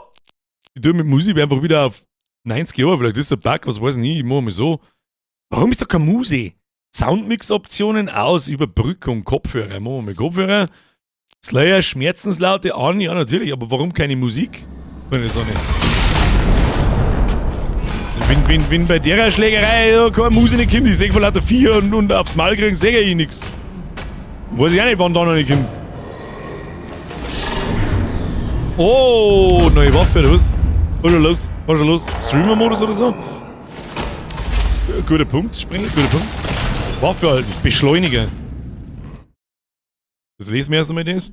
Der Beschleuniger verschießt Plasmaenergie mit einer sehr hohen Feuerrate. Er besitzt eine mittlere Streuung, was ihn für den Fernkampf weniger effektiv macht.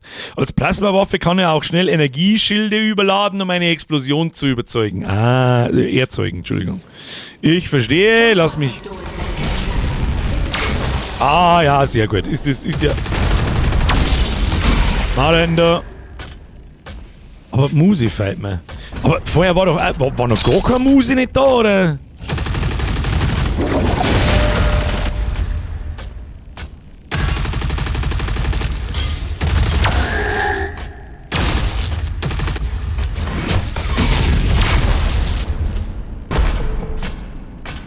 Gar keine Musi nicht da, gell?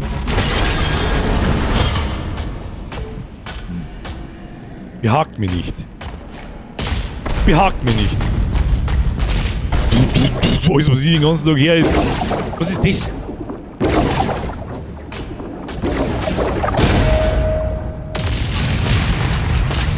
Schieß mal zurück.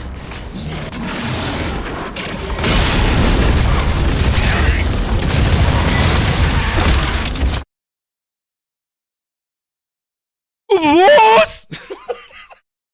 What the fuck? Was ist das? Und ich dann natürlich nicht mit einem kein Lebenssiegel her, den Topf kassieren, das soll, aber es ist. Wir haben den 300. Den in Doom zu kassieren ist nicht schlimm.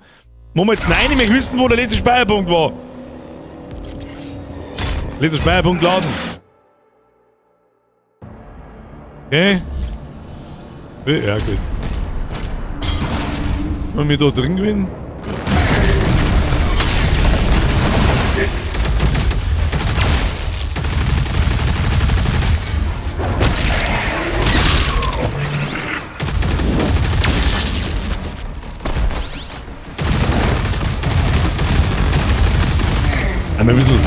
Ein bisschen scheißen und nicht bloß zuhauen.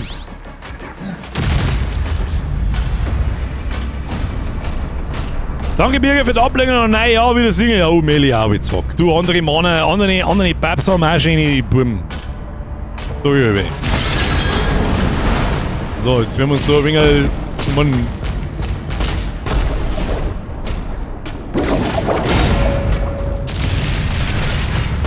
So, wie der wir jetzt da?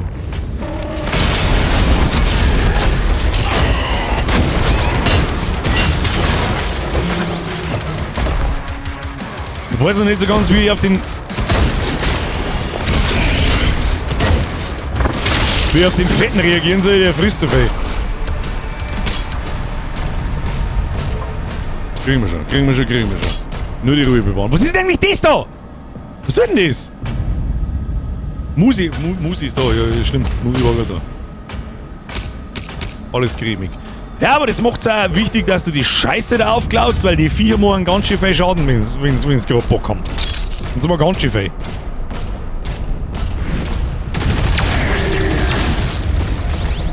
Ah, können wir jetzt da oben, ja. Wieso wir da jetzt erst oben kommen, das weiß ich nicht. Nimm das, also. Nochmal ein wenig Gulden. So, jetzt müssen wir aussehen und links und dann können wir dann in den Schrein gehen und können wir unser Schrotflinten aufmotzen. Vielleicht aber ein Nahkampf, dass er mehr Schaden macht, vor allem für die Fetten.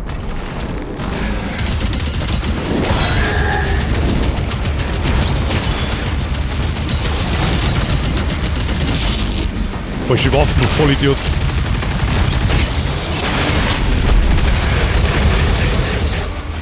Wenn man den Fetten ein bisschen her wird, das habe ich noch nicht so ganz rausgefunden, muss ich sagen. Hoppala. Der Grund ist bestimmt tragisch, aber wie es der Bücher gesagt hat, gibt es auch wieder andere Zeiten. Das Nein-Ja ist schon asozial. Also nach Nein-Ja ist... Kann ich mir jetzt nicht vorstellen, solange... Also mit der Bürgerin bin ich länger zusammen, aber das werde ich nicht mehr aufhören wahrscheinlich. Nicht genügend Währung. Wenn du mit dem Beschleuniger auf einen Dämon schießt, wird Ladung aufgebaut. Bei maximaler Ladung erhöht sich der Schaden des Beschleunigers. Also das ist nix. Ich gebe mir Schrotflinten, du Zipfel, Adam. Brandstiftung, ja, 4. Ah, und dann kommt nämlich da Rüstung aus. Das ist scheiße wichtig. Scheiße wichtig, meine Damen und Herren, scheiße wichtig! Da, was ist das da? 125 brauchen wir für das da. Einschmelzen, Dämonen mit Brand, der von Kampfschrotflinte verursacht wurde, hinterlassen, mehr Rüstungspickup. Das ist das Erste, was wir brauchen. Das ist das Erste, was wir brauchen, habe ich gesehen. Oh, Musi ist da.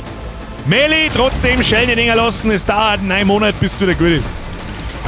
Nein, das lernt man in How I Met Your Mother. Wo müssen wir überhaupt hin? Wir müssen mal da hin. Und dann, wo müssen wir dann hin? Hä? Was haben wir für Ziele? Da hinten oben jetzt. Aussehen, links und hinten. Ja, gehen wir mal hinten. Gehen wir mal hinten. Raus mit der Schrotflinte oder auch nicht.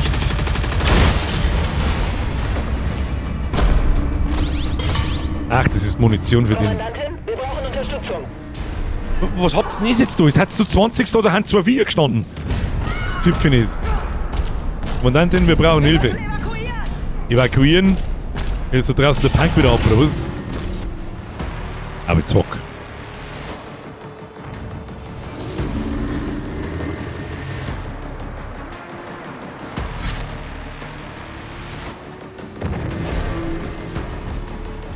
So. Wie schauen wir aus? Hallo.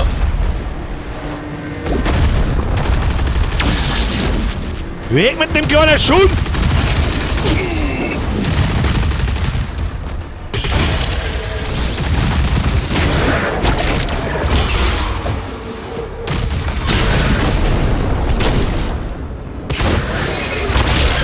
Ich wollte abwarten, bis er schießt, aber das dauert anscheinend eine Viertelstunde.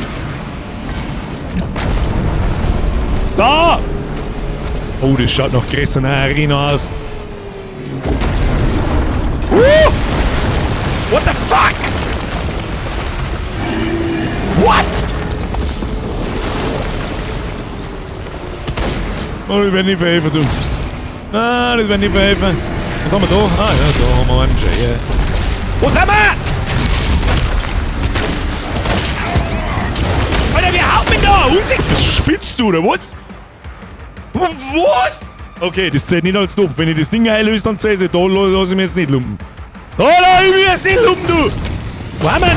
Ah! Lass mich!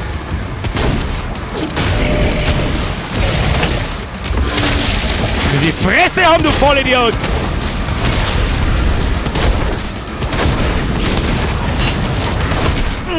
Irgendwas haut mich! Ich weiß aber nicht was!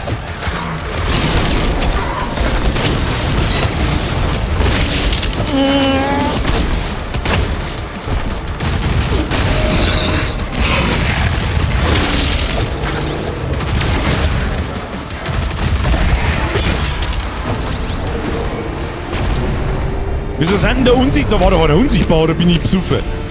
Wahrscheinlich ein bisschen was von beiden. Geht aber in der zweiten Mission. Aha, ins Arschloch! Ins Arschloch, blastet! Da, Digga, so! Nee, ob der im Arschgrunzen stecken bleibt, man weiß es nicht. So, haben wir da sonst irgendwas zum Aufklauen oder irgendwelche tollen Geheimnisse? Das schaut nach Geheimnis aus. Top. Nicht, ja, genau. Hätte ich wieder einen Batzen Gold hinten liegen lassen. Gold brauchen wir. Skadoosh. Da ist Gold drin. Easy. Du hast einen Geheimbereich gefunden. Nehmen wir mit. Rein ins Getier. So, 2 ist die Nailgun. Die gefällt mir gar nicht. Das ist ziemlich nützlich, das Ding. Alles andere. Da ist ein Geheimnis. Nein, das ist kein Geheimnis. Ich bin hetero. Sowas von hetero. Über was redst du das schon wieder? Was soll ich denn jetzt da? Soll ich jetzt einfach reinspringen, dann bin ich ja hier, oder nicht? Ich springe mal. Na, was passiert? Ah ja, es geht so. In der Nähe ist ein Teleporter. Markiert ihn für ihn.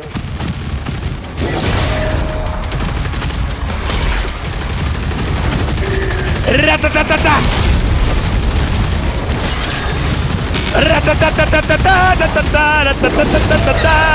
Peng, peng, Motherfucker! Easy! Mitchell! Geil, zu meiner 40. Birge mit Doom. Die geilen subtilen Hinweise, über das jemand Geburtstag hat. Was sie da dazu sagt. Alles Gute! Mitchell mehr als wie 14 Monate Kuss auf die Nuss. Happy Birthday, Mitchell! Happy Birthday, Mitchell! Happy Birthday, Mitchell! Merci dir. Wirf die Schildsäge R auf die Knoten aus grünem Fleisch, um den Schild darin zu versenken. Dann drücke erneut R, während der Schild im grünen Fleisch steckt, um dich in Richtung des Schildes zu ziehen. Geil, das ist einfach ein Grab-Look. Die Nutzung des Schildrückrufssprungs erlaubt es dir, große Lücken zu überqueren und an höhere Orte zu gelangen. Aha! Aha, aha!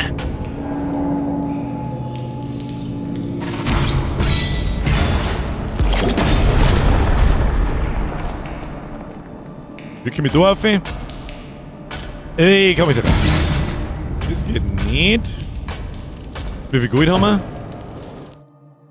Buchzeiler, brauche ich nicht davon. Also, ja, müssen wir irgendwie da.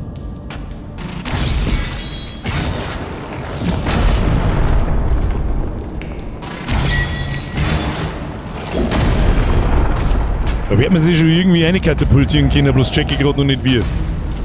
Finden wir schon aus, irgendwann. Finden wir schon aus sein. Vielleicht auch von der Seite irgendwie. Oder mal. Da können wir nicht rein. Da kann man, glaube ich, aufkraxeln.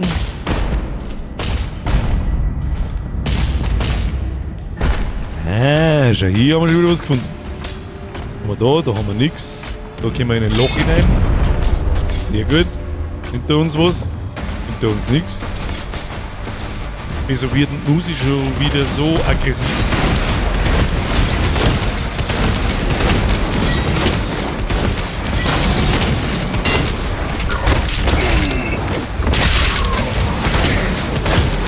Das war jetzt nix. Ich wollte ihn finishen da, fix. So, wir kommen da hinten in die goldene Kisten rein. Du vielleicht. Nein, auf keinen Fall. Wächterschrein entdeckt. Also heute geben wir mal mit der Uhrzeit so, wie viel ist schon, was? Okay, machen wir. Schauen wir einfach nicht hin. Steigen wir mal Hut. Hört mit mir Viecher zusammen. Habt ihr heute eigentlich schon mehr auf den Like-Button draufgedrückt? Ich sag da nur Pro-Gaming und absolute Zerpimmelung. So schaut's aus!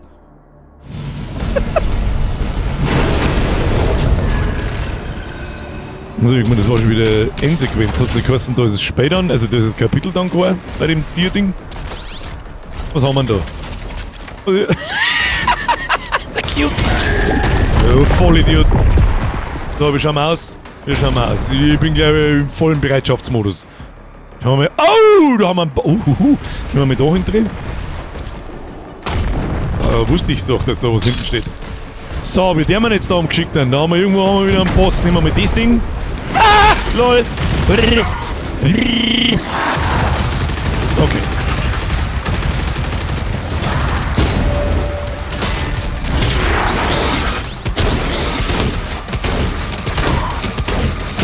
Alter, wer schießt da mit Platten auf mich? Willst du da weg, oder was? Oh, wir haben schon wieder fast hier.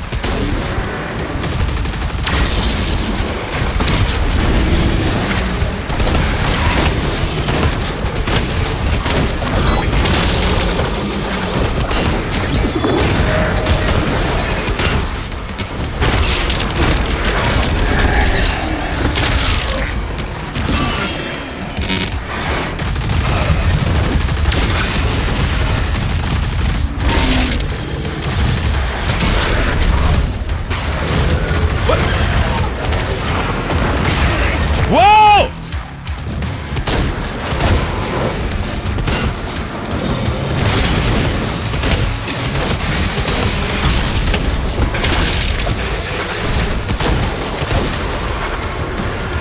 Warum ist jetzt finster? Dämonischer Anführer identifiziert. Kann man da reinschießen?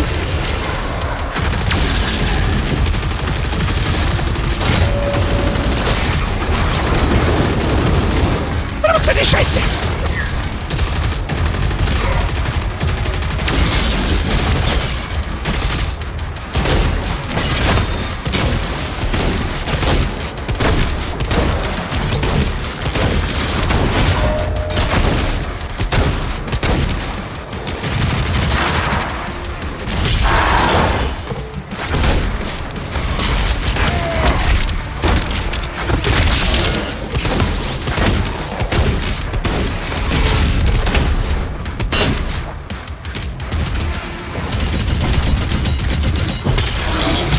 Mistvieh!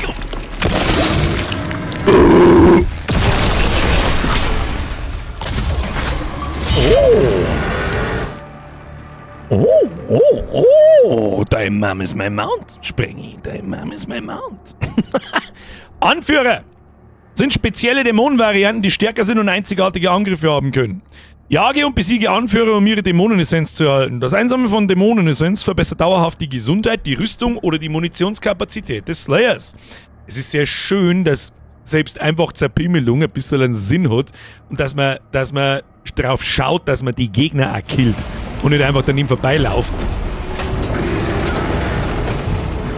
Das war jetzt kein ultra spektakulärer Bossfight nicht, aber ich hab das Gefühl, das kommt schon noch. Ist nämlich gar nicht...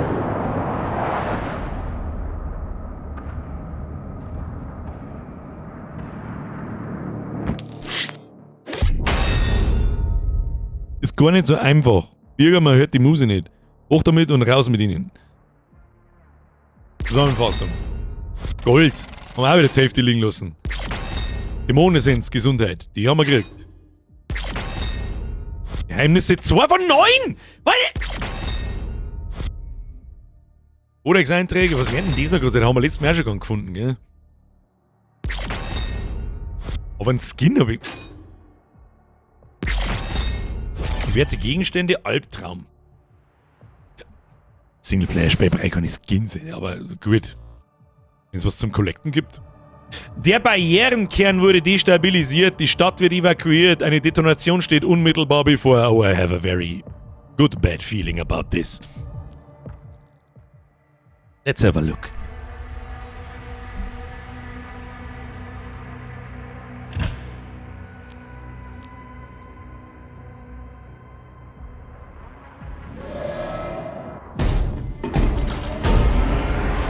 Weiß ich nicht, was das jetzt war.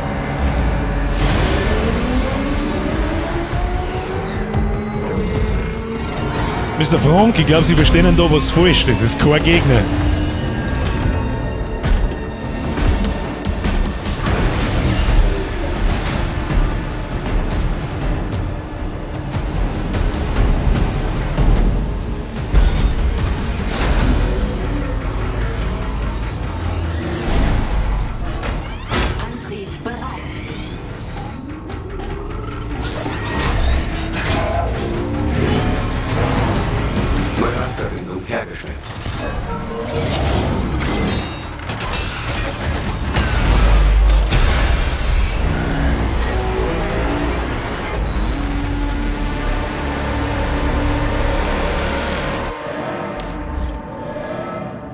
Drücke leer, um einen Dash in eine Bewegungsrichtung auszuführen.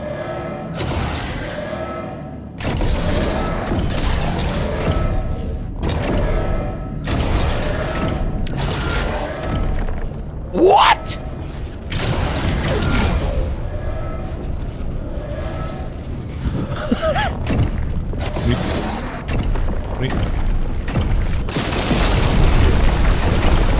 Alter, wie geil. Es ist einfach Pacific Rim. Drücke linke Maustaste, um einen Komboschlag auszuteilen. Wenn du Gegner mit Komboschlägen triffst, wird eine Finisher-Anzeige aufgeladen. Drücke rechte Maustaste, sobald sich die Finisher-Anzeige aufgeladen hat, um einen mächtigen Finisher-Angriff zu vollüben. Okay! Here we go! Und jetzt drücke rechts, um zu stampfen. Stampfen erzeugt einen Riss, der Gegnertruppen ins Taumeln bringen kann.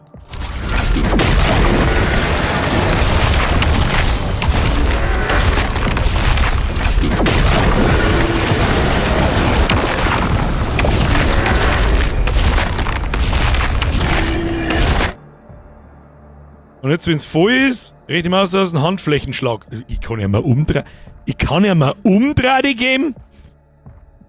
Ich kann ja mal umdrehen. Bitte gib ihm einfach so eine Ludenschelle und zerficken in 1000 Stück. Kim. Ja, fast. Stark! Nimm mich!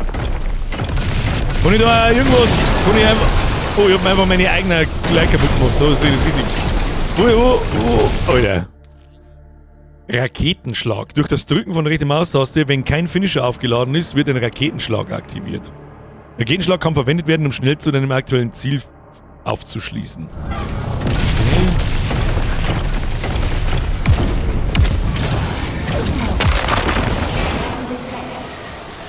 Was defekt? Ah! Setze deinen Dash ein, wenn ein Gegner kurz davor ist, dich zu treffen, um ein perfektes Ausweichen auszulösen. Perfektes Ausweichen füllt einen Teil deiner Finisher-Anzeige auf. Ein Titan ist durchgebrochen. Das Energierevier wird angegriffen. Explodiert diese Kerne, ist auch die Stadt verloren. Okay. Das wollte ich nicht, aber hat den kosten können.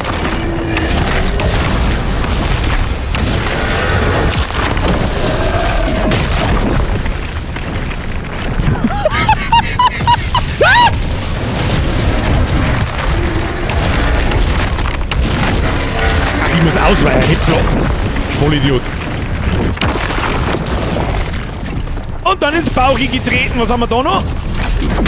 Oh.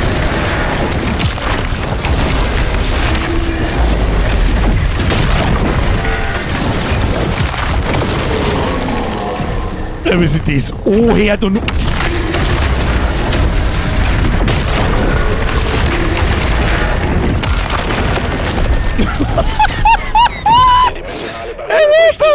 Ich weiß nicht. Vollsprint! Der Reaktor hat schweren Schaden erlitten. Oh ja.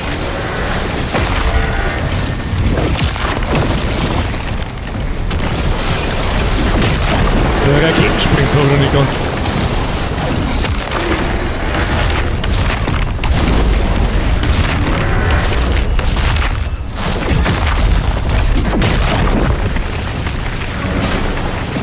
Okay. Gibt's da Geheimnisse? Ich weiß nicht. Bruder. Oh, das ist der Kini, oder? Nice. Dämonen-Scheiße zerpimmeln. Stadt gerettet, komplett zerstört. Das ist aber das, was mir in den Filmen in den Kopf geht.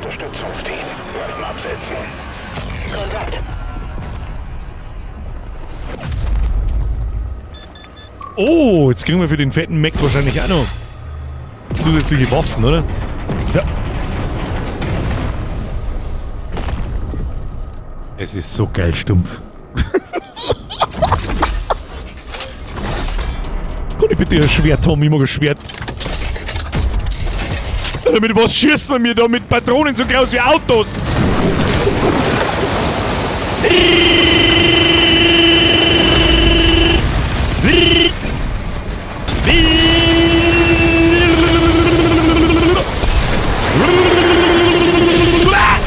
Warte, warte.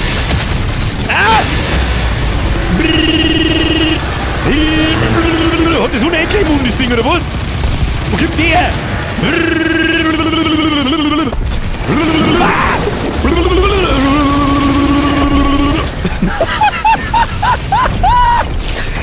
Okay, geil, oder?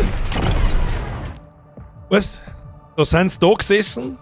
Dann haben sie gedacht, ja, Doom ist eigentlich schon ein ziemlicher Badass, Motherfucker, Scheißhaus, Scheiß.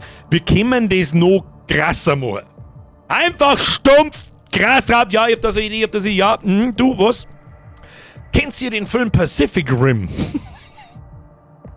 Wo sie Riesenroboter einfach völlig den Schädel einprügeln.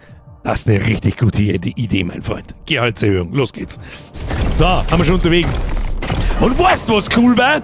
Wenn man mit einer Gatling Gun auf die anderen riesengroßen Viecher schießen kann und nicht bloß zuhauen. Ja, weißt du, was noch cooler war?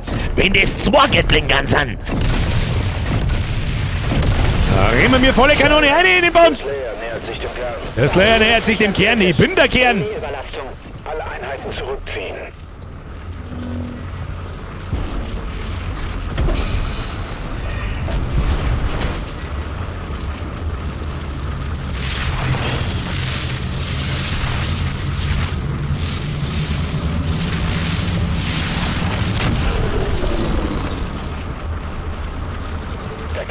Explodieren.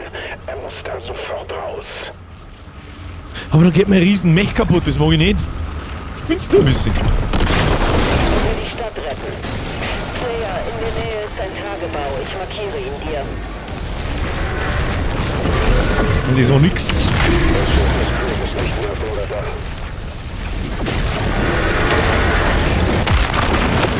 Wo ist denn meine Waffen? Hab ich jetzt meine Gatling Gun nicht mehr, oder was?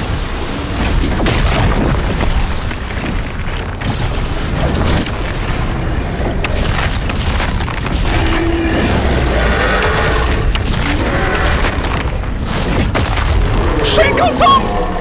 So sieht's aus, mein Freund! Nur bei Gatling Gun habe ich jetzt leider gar nicht mehr.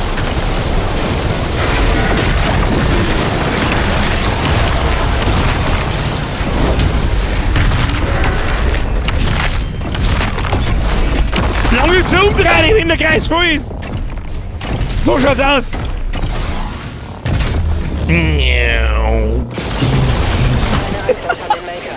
Also, sie haben nicht zu viel versprochen, dass man sie die ganze Zeit fühlen soll wie... Wir gehen der Raketenangriff. Ah ja, kurz drauf drücken.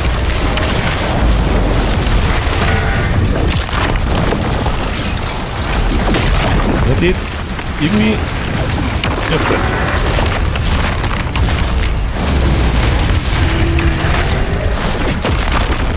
Ah!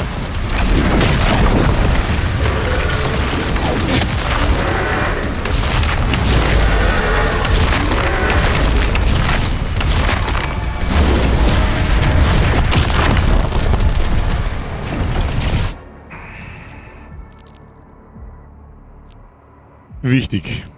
Effektlautstärken auf 75 aber, Musiklautstärke auf 100. Ich höre nämlich alles, was ich höre, ist...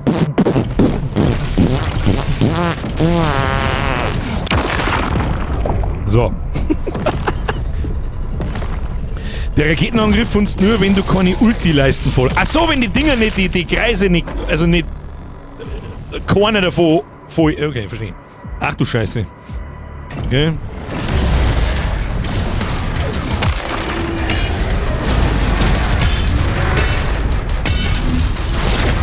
Oh, kommst du? Au! What? Okay.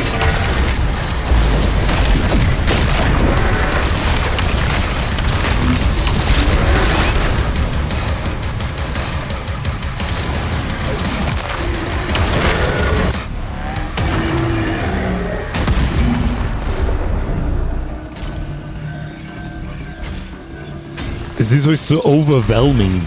Es ist... Ich darf fast sagen, es ist too much. Aber es geht in Doom. Gibt...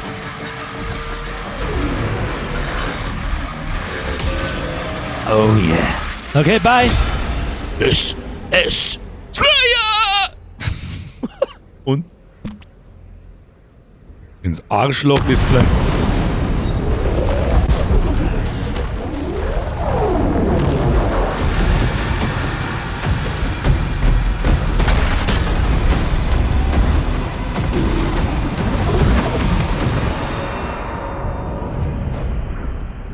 Flashbang. Es ist halt Die so cool. transdimensionale Gemacht. Barriere ist offline. Dämonenaktivität nimmt zu. Der Creed fordert einen sofortigen Bericht. Zur Wächterkaserne zurückkehren. Ich habe auch so ein bisschen die Befürchtung. Ich sag das, was ist. Ich hoffe, dass das nicht bloß so ein Intro-Gedudel ist, dass die ersten 3, 4, 5 Missionen so brachial sind und der ganze Rest Ich so. habe getan, was ihr wolltet. Also bin bitte, ich gespannt. erlöst ihre Seele von der Pein.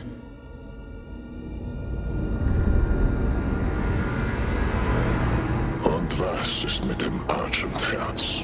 Befindet sich in einer Kammer. Wie ich schon sagte, ich kann sie nicht öffnen. Niemand kann das.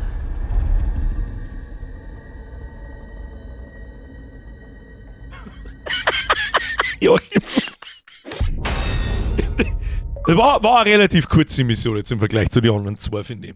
Also, es ist eine coole Abwechslung, der Mac spielt sich cool, aber natürlich ist es nicht das typische Doom-Feeling, so ehrlich muss man auch sein. Es ist absolut übertrieben und badass und es passt da voll rein.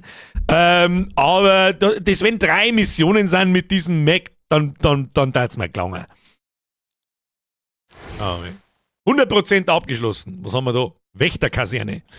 Ich bin auch gespannt, in Eternal hat es so asoziale Gegner gegeben. Ich sag bloß die Typen, die aus dem roten Schlitz rausgekommen sind, die dann so ein rotes Energieschwert gehabt haben, die dann immer umeinander chargen, die waren so schwer.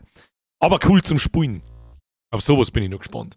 Und ich finde auf dem Schwierigkeitsgrad, ich kriege ein bisschen sehr schnell sehr viel Schaden und es passiert alles so schnell. 5000 Viecher und manchmal greifen sie alle gleichzeitig hoch, wohin fahren. Ich check gar nicht so recht, von wo die Viecher kämen. Kann da mir liegen. Wächterkaserne. Cantooth. Argent. Irgendwas. So hat auf alle Fälle der letzte Endgegner in Doom Eternal ausgeschaut, das weiß ich noch.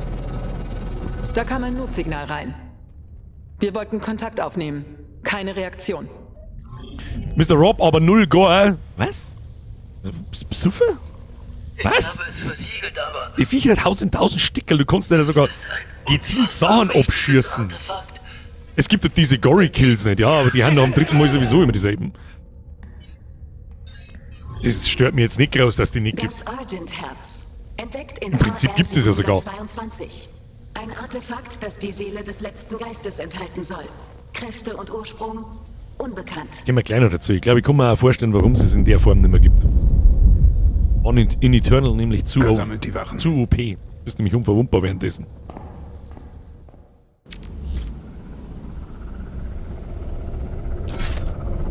So. Here we are. Also bis jetzt stört es mich nicht groß, dass es keine Glory Kills mehr gibt, in dem Sinn.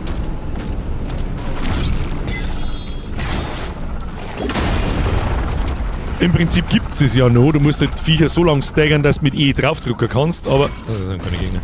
Erstens, ja, bin ich. Zweitens, ja, aber die Kills gehen mir persönlich schon ab. Also, ganz ehrlich, nach dem 3. Glory Kill auf den ich Pimmelmonster ist er sowieso immer der gleiche.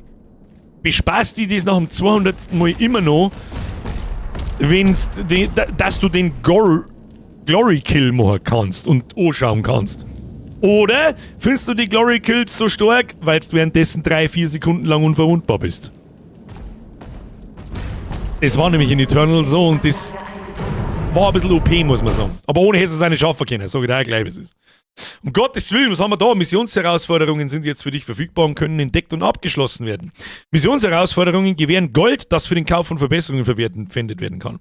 Im Herausforderungenreiter des Dossiers kannst du deinen Fortschritt verfolgen oder Herausforderungen an den HUD heften.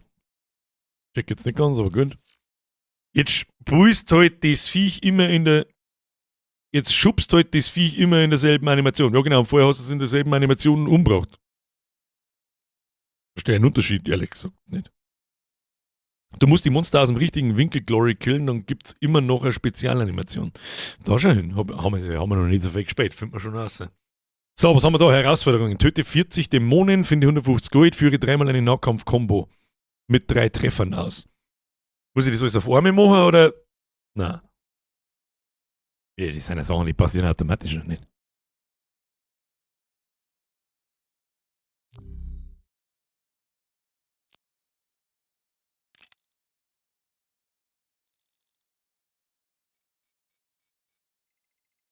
Maps sind ja richtig gar nicht mal so klein und so. Na ja, gut. Quests in Doom. Ja, ich meine, was soll denn da schon für Quests drinstehen? Töte 40 Dämonen. Ja, gut. Die brauchen wir nicht anheften, die kriegen wir auch Plünderer mit voller Wut. Oder muss ich die aktivieren und dann abschließen und dann das nächste aktivieren. Dafür checke ich da jetzt schon wieder nicht, wo ich hin muss. Was mengen die von mir? Verstehst du nicht? Uns läuft die Zeit davon! Was läuft die Zeit davon? Ich weiß nicht, was ich tun muss. Säubere die Kaserne. Oh, gut. Säubere ich mal, du. Ich säuber dann mal. Was haben wir da Schönes? Was kriegen wir? Waffe erhalten! Schädel brechen!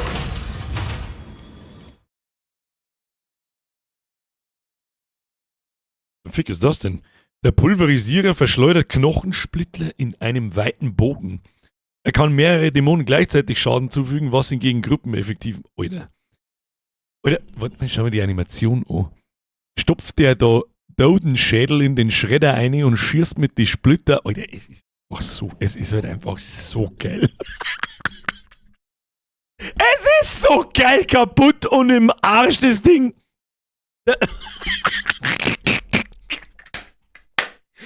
Wie gut. Gib mir hier das Ding. Also, und dann hängt das so halber drin. Alter, wie geil ist es. Und es schaut so. Wer denkt denn sowas aus, Alter? Wer denkt denn sowas aus, sagt? Ist das die Viererwaffen, oder? Warte mal. Viererwaffen. Oh ja, die kann Spaß machen. Moment. Speyer kann gar. Mr. Rob, da kann ich die. Das kann ich leider so nicht stehen lassen.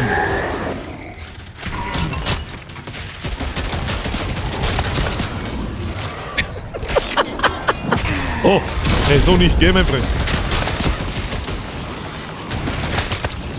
Das ist genau so, jetzt sieh du herin eigentlich durch.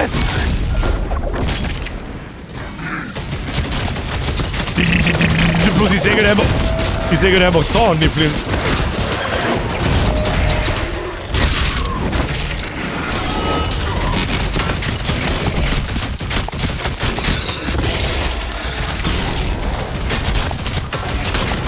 Das Ding ist ja nur asozial. Das Ding ist nur noch asozial. Und ich glaube, Gegner lassen Schädel fallen. Sehe ich das richtig? Alter, wie stark ist das? Also mir taugt's voll. Bis jetzt sehe ich noch nichts, was ich zum Aussitzen hätte, außer dass ich halt in Eternal oder von Eternal immer noch so ein bisschen gewohnt bin. Oder mir erwarte vielleicht so ein bisschen, dass man schneller ist, mobiler ist. Da wir aber ein verfickter Panzer sind. Stelle Kontakt her, sobald. Jetzt warte mal. Da müssen wir. Haben wir da irgendwas übersehen? Natürlich haben wir da hinten wieder irgendwas übersehen. Nix, gehen wir mir da. Wir nehmen Gold mit. Gold können wir brauchen. Die Frage ist, ob die Tiere aufgehen. Ah, gehen nicht auf. Warum gehen die nicht auf? Was ich noch selten hernehme, haben die Nahkampfdinger, die glaube ich, sind ziemlich stark. Ja. Die Waffen gefällt mir gut. Da kannst du mal sagen, was ist. Hoppala, Entschuldigung. Ich fand die Glory Kills halt geiler als die Finish-Schubse. Ja, sind sie im Prinzip auch, aber im Grunde ist es mir wurscht. Weil das bespaßt mich eine Viertelstunde lang von was weiß ich, wie viele Stunden Gameplay und dann ist jetzt für mich kein Punktabzug. Ist aber auch kein Punktgewinn, um ehrlich zu sein.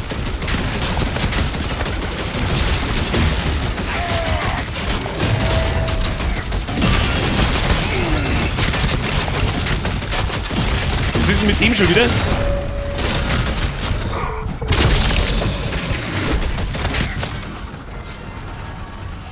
Ja, mit dem Fetten komme ich noch nicht ganz klar. Alles gut? Ja, mit dem Fetten komme ich noch nicht ganz klar. Gibt's da hinten irgendwas? Oh ja, Link. Wenn kann ich Viecher nicht da haben, dann kann man sprinten. Was ist denn da drin los? Au! Schießen wir wieder auf den einen.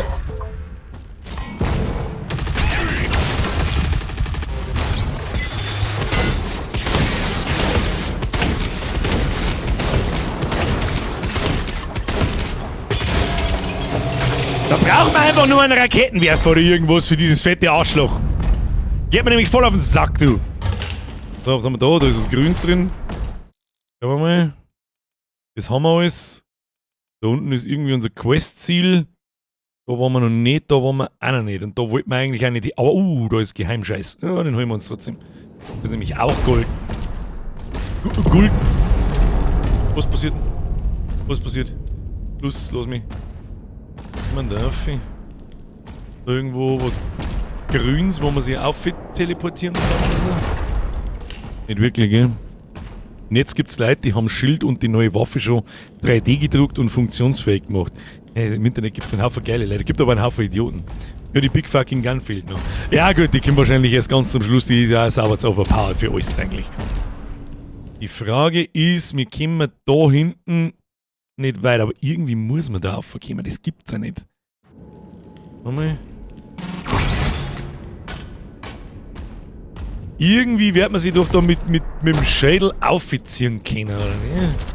Irgendwie. Oder gibt es irgendeinen Geheimgang von... Du kannst die mit dem Schild aufschießen. Ja, aber ich sehe nichts Grünes, wo ich mich einhalten kann. Das ist mein Problem. Das Einzige, was da oben ist, ist diese komische rote Fackel und ansonsten sehe ich nichts. Ich kann ja meinen Schädel nur in... Was ist nämlich das da?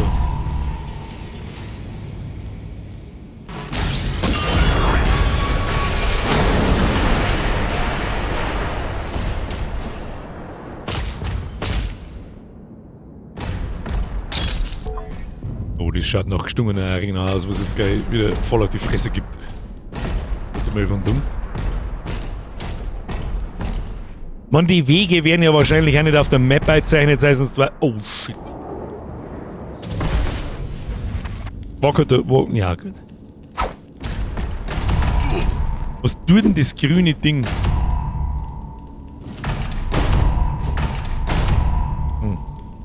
Musst eine Kiste verschieben. Du bist der Tubby Monkey Boy. Man kann eine Kiste verschieben?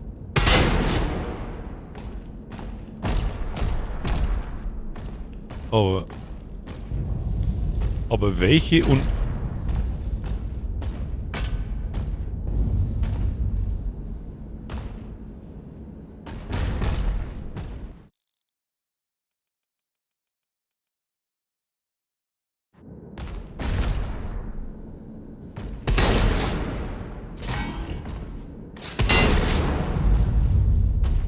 Schaut mir doch eigentlich so, als kann man es verschirmen, aber ich kann es nicht verschirmen. Das große kistige Ding im Gitter. Großes kistige Ding im Gitter? Kistiges Ding im Gitter? Mit dem Schild?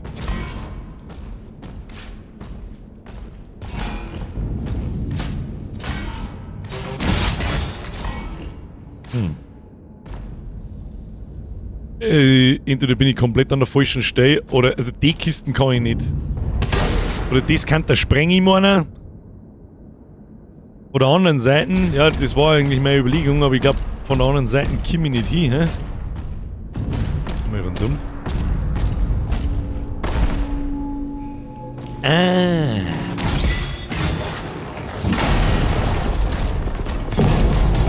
Okay, das ist einmal die Seiten. Okay. Okay, bin schon steil. Hauptsache, ich hab's einmal gesehen. Damit ich überhaupt weiß, auf was ich schauen muss. Ich verstehe schon. Merci für die Hinweise. Küsschen aufs Nüsschen. So, jetzt ist die Frage, wo wir hin müssen. Haben wir da jetzt alles eingesammelt? Wir müssen eigentlich wieder zurück aus dem Tobi oder was? Selber die kassieren. Jetzt gehen wir mal mit da gerade raus und schauen, was passiert.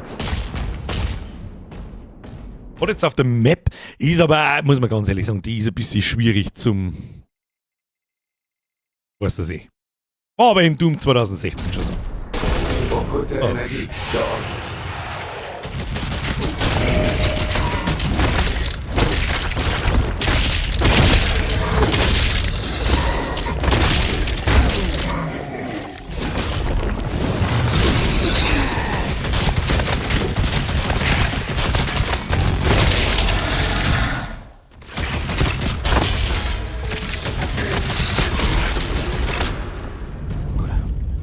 Kämpfer auf so engem Raum mag ich gar nicht. Und wenn ich mich als Tank fühlen soll, und da ich gern 10% mehr aushalten irgendwie. So bin ich permanent im Panik-Mode und weiß überhaupt nicht, was ich überhaupt tue. Aber es geht schon.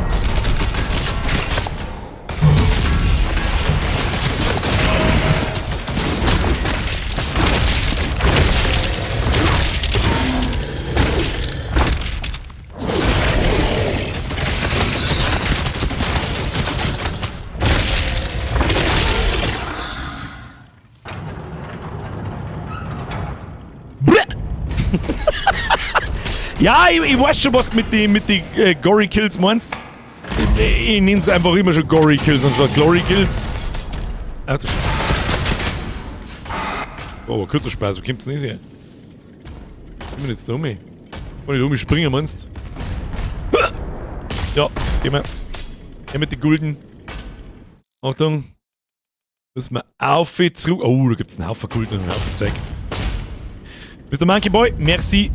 Der Rest auch natürlich mehr. Das war knapper Spaß.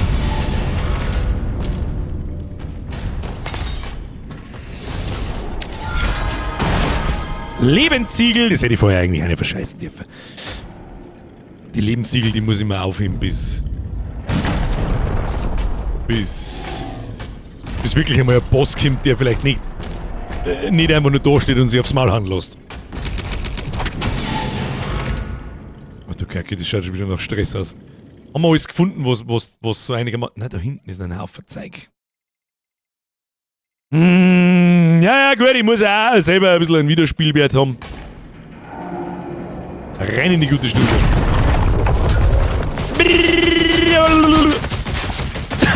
Der unsichtbare Hamid, der ist noch gar nicht vorgestellt worden. Was ist mit dem?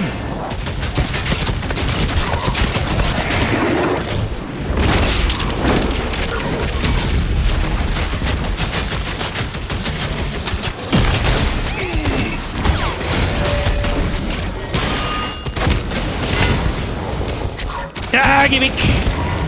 Geh!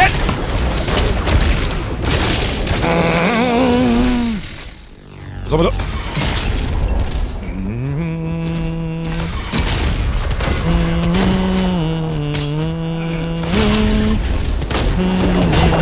Oh, den hab ich übersehen. Gib mir mein Leben zurück, du Huren. Gib mir mein Leben zurück, du Huren! Oh, das sind die Guten. Und alles, ja. Du bist fast draußen. Aber es ist sehr satisfying. Kannst du sagen, was du magst, es ist sehr, sehr, sehr, sehr, sehr satisfying. Was haben wir jetzt? Oh, was Neues. Is this something new? Nö, Rubin gefunden, kaufe Verbesserungen bei Wächterschrein. Ah. Oh, wir haben auch 200 Gold. Warte mal, haben wir wieder schon wieder.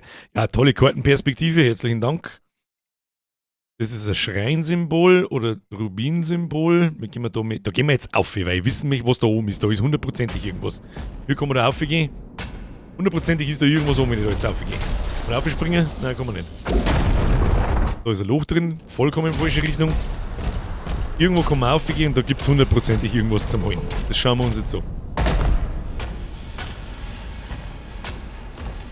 Da fällt mir gleich aus, ob es sich rentiert, dass man diese kleinen Wege abläuft. Ja gut, eine große grüne Rüstung. Nix oder was? Oder übersehe ich jetzt nicht. Hallo! Wieso bist du größer wie ich? Macht überhaupt keinen Sinn. Na ja, gut, gehen wir. Musi fehlt trotzdem brutal. Gefühlt halb so viel Action. Das stimmt. Das ist eigentlich... Das stimmt, jetzt wo du das sagst. Es ist ein bisschen wenig Musik. Musik an sich, wenn es da ist, ist mal geil. Aber sie ist so selten da. Oh, nein, Waffen. Oder? Es verschießt sich drin. Der Pfähler?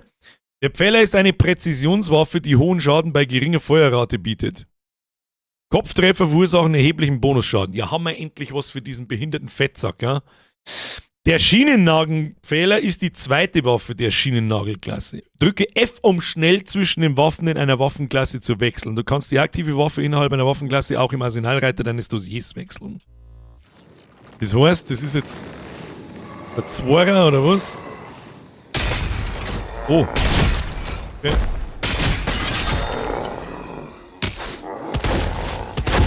Mit dem trotzdem Joblinden. How about that?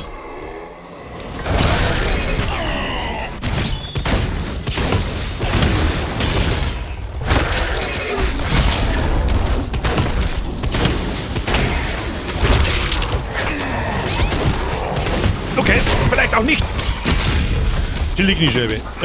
Auf 2.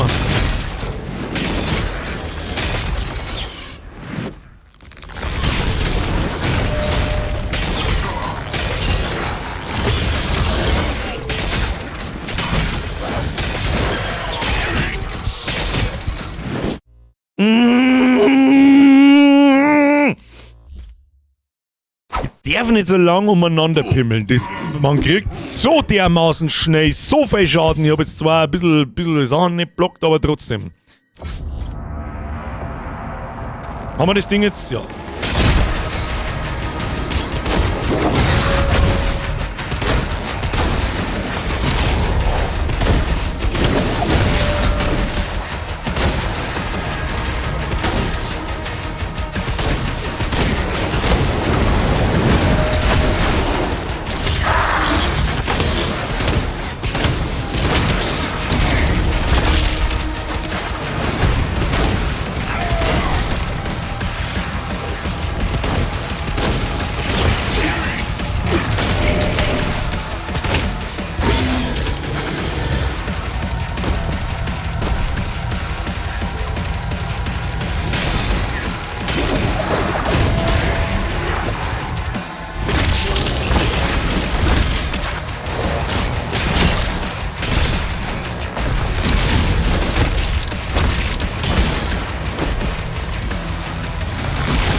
Und zwar muss ich da und schon fühlt sie sich ganz anders so. Und genau auf diese Arenen da warte ich halt, so wie es bei Eternal dann auch war, so ab dem Drittel, Viertel vom Spiel, wo es dann eigentlich losgeht, wo du nicht jetzt mal in jeder Mission neue Waffen kriegst und so, sondern wo das Spiel dann eigentlich sich komplett entfaltet hat. Und wo es dann wirklich darum geht, halt einfach das Ding ober zum Spielen. Sauber ober zum Spielen. Jawohl, Erweiterungen kaufen wir gleich die nächste Schrotflintenerweiterung. Die spiele ich einfach am liebsten, die macht halt einfach auch Spaß ohne Ende. So, was haben wir jetzt da? Wir haben einen Rubin, 215 von den Dingen. Dämonen mit Brand, der von der Kampfschrotflinte verursacht wurde, hinterlassen mehr Rüstungspickups. Das einfach schon mit mehr aushalten. Brauchen wir gar nicht lange umeinander. Drücke Verbesserung zu aktivieren. Und da haben wir noch die Kampfschrotflinte feuert in schnellen Feuerstößen mit 3 Projektilen. Das kostet jetzt einen Rubin. Was haben wir da? Die Kampfschrotflinte verursacht bei Kanonenfutter Dämonen sofort Brand. Und da haben wir unsere Rüstungsmaschine. Ja, kauft man auch gleich noch hinterher. Sag ich dir sofort, wie es ist. Kauft man sofort hinterher. Zack, zack und Schrotflinte, beste. So, allerdings, die nächsten Sachen, was haben wir da? Energieschilde kann man da reinwerfen. Ja, das passt. Schildwurf hat eine weite Reichweite gegen Kanonenfutterdämonen. Der Schild regeneriert bei erlittenem Schaden schneller und erholt sich auch schneller, wenn er bricht. Der ist wichtig. Ja, da noch mehr overskillen. Was haben wir da? Nahkampfbums. Zum Kaufen, gedrückt halten, erhöhe den Schaden des letzten Treffers deiner Elektrifizierer-Panzer. Ich nehme diese verblödete Nahkampfscheiße auch zu wenig her, aber deswegen sparen wir uns das Geld einmal noch. Was haben wir da noch? Da haben wir einen Schredder. Da haben wir den Beschleuniger. Das Ding ist eigentlich geil. Pulverisierer, kosten 100, können wir uns nicht leisten. Hast du Expedition 33 schon am Schirm? Ich hab's am Schirm, aber ich werde es wahrscheinlich nicht spielen. Weißt du, für was das eventuell was ist? Spiel eventuell in der Sommerpause. Für den Stream ist das nichts. Ja, wahrscheinlich. Wenn du einen Dämon mit dem Pulverisierer oder per Nahkampf tötest, wird je nach Größe des Dämons Ladung aufgebaut. Bei maximaler Ladung erhöhen sich dein Bewegungstempo und die Feuerrate des Pulverisierers. Ja. Nahkampfschläge bauen jetzt Ladung auf und erhalten sie aufrecht. Der Pulverisierer feuert eine erhöhte Anzahl an Projektilen pro Schuss über einen weiteren Bereich. Ja, macht schon alles Sinn. Dass es ein bisschen schwierig wird, sich... Was haben wir da noch? Ein Schredder? Ah ja, und dann schießt das nur auf einen anderen. Ja, die Feuerrate des Schredders wird gesteigert. Gut ist auch für den Einzelschusstypen? Oder... Naja, gut. Besserung verfügbar. Na, los. Halt, stopp! Bleibt alles hier, wie es ist. Aber unser Schrotflinten ist jetzt auf alle Fälle einmal hergerichtet und geschickt. So, was ist das? Das ist einfach ein... Ist da was drauf? Ah ja.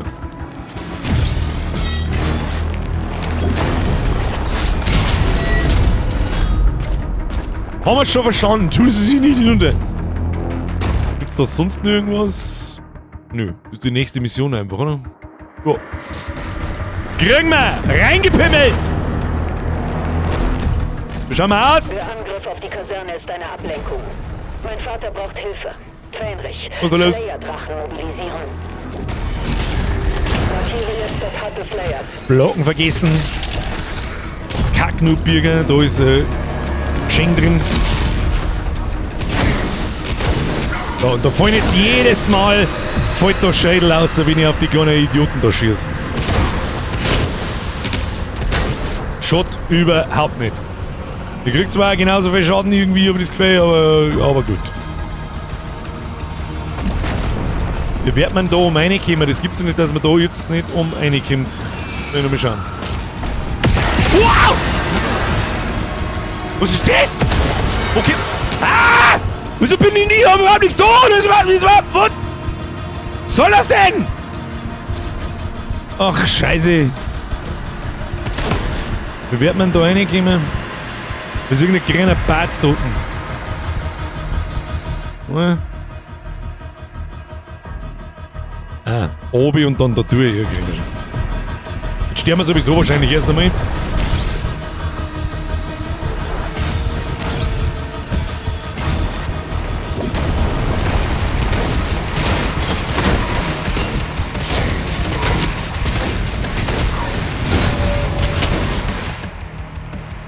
Das nehmen wir jetzt hier. Nein, ich kassiere den Topf.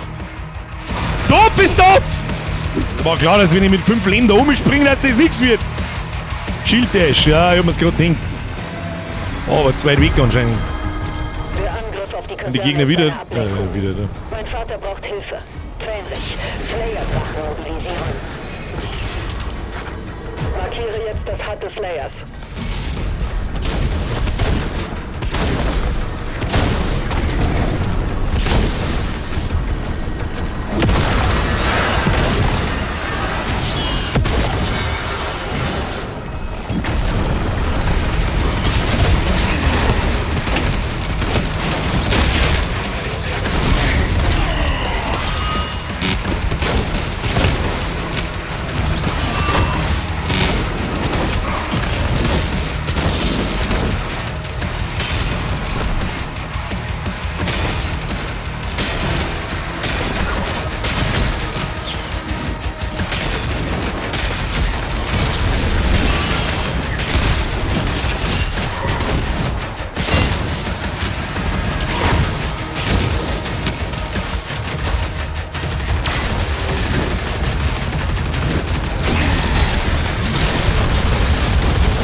Da haben wir den Finisher!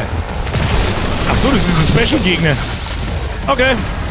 Okay, nimm mich an. Sonst jemand da.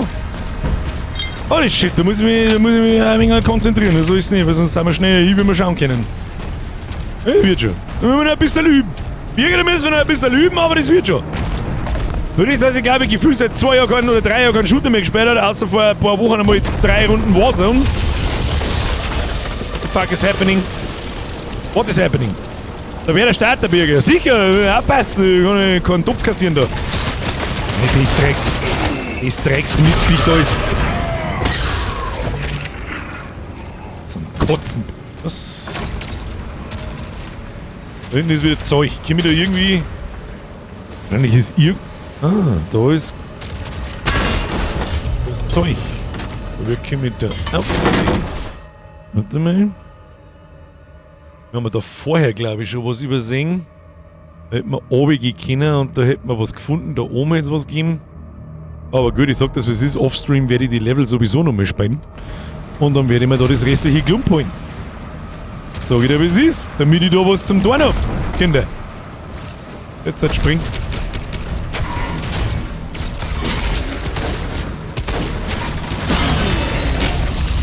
Das ist sein Behinderungsproblem. Ein Vogel hast du, oder was? Aber mehr hast du rundum? Wusste ich doch, dass... Was war das? Ah! Also... Die unsichtbare Scheiße ist das Hinterletzte! What? Ich merk... zweiter Punkt, der wirklich anzugreifen ist. Ich kapier nicht, wann ich Schaden krieg!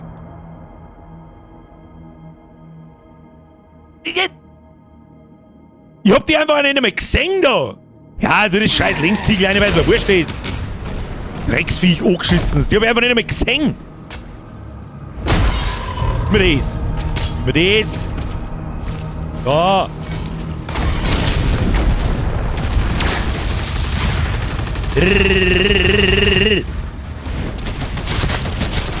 Friends of the Sun.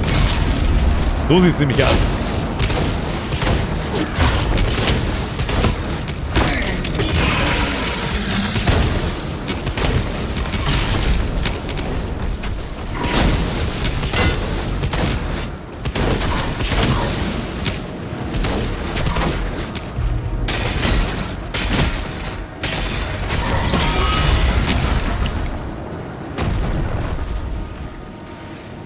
Dreiviertel wieder übersehen. Ist mir wurscht! So, da sind wir.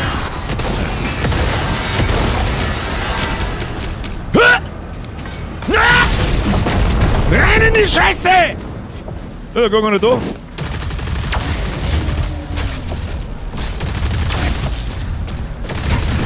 Spreng ich mich da eigentlich selber in die Luft? What?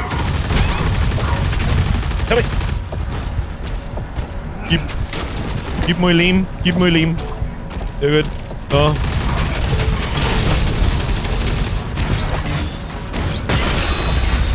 Wenigstens zerreißt es an alle. Ist ja das schon mal etwas. Ist ja das schon mal etwas da. Aber ich hab keinen Schrotflintenmund mehr. Oh, dann schießen wir mit dem Ding.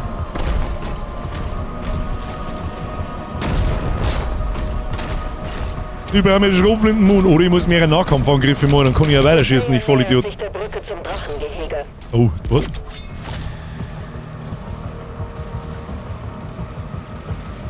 Zu was für ein Gehege? Endlich, Kodex gefunden, kann im Dossier angesehen werden. Was ist das? Kampfschrotflinte, weitere Infos. B, vergrößern. Okay. Zum Rainer Gehege. Haben wir mal Schauerberg. Meine Damen und Herren, haben wir endlich da. Das kann auch nicht schon. Jetzt kaufen wir uns noch irgendeine Verbesserung. Ich kann da mal... Oh. Schildverbesserung, Nahkampfverbesserung. Weißt du was? Das machen wir jetzt bewusst. Ich kaufe jetzt bewusst eine Nahkampfverbesserung, dass ich ihn eventuell öfter hernehme. Erhöhe den Schaden des letzten Treffers einer Elektrifizierer-Kombo. Das kaufen wir jetzt einfach eiskalt. Nahkampf mehrere hernehmen, Nahkampf. Und dann das Parieren von Nullenstammangriff beschleunigt die Regeneration einer Nahkampfladung. Shot auch überhaupt nicht. Und der erste Treffer, wenn er ein bisschen staggert, Shot auch überhaupt nicht. Schöne Artworks im Kodex. Stimmt. Muss man dem Ganzen lassen. Das ist richtig. Voilà. So, sind wir jetzt da, oder was? Da schaut es nach Stress aus. Ach du Kacke. Bist du ein hässlicher Hurensohn? Ich muss ein! Ach du Scheiße. Champions. Champions erleiden wegen ihrer Goldrüstung weniger Schaden durch deine Waffen. Das Parieren von Höllenstromangriffen baut Betäubung auf. Sobald der Stun-Meter voll ist, greift das freiliegende Fleisch des Vagary an, um schweren Schaden zu verursachen. I see. Ja, wie soll ich das blocken, wenn du da ins Eck hinterstehst, du Vollidiot?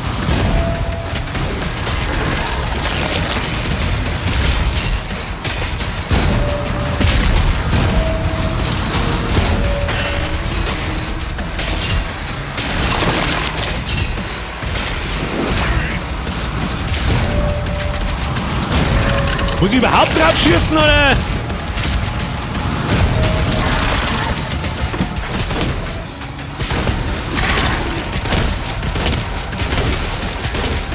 Ah ja, in den Arsch, ey. In den Arsch, mag es.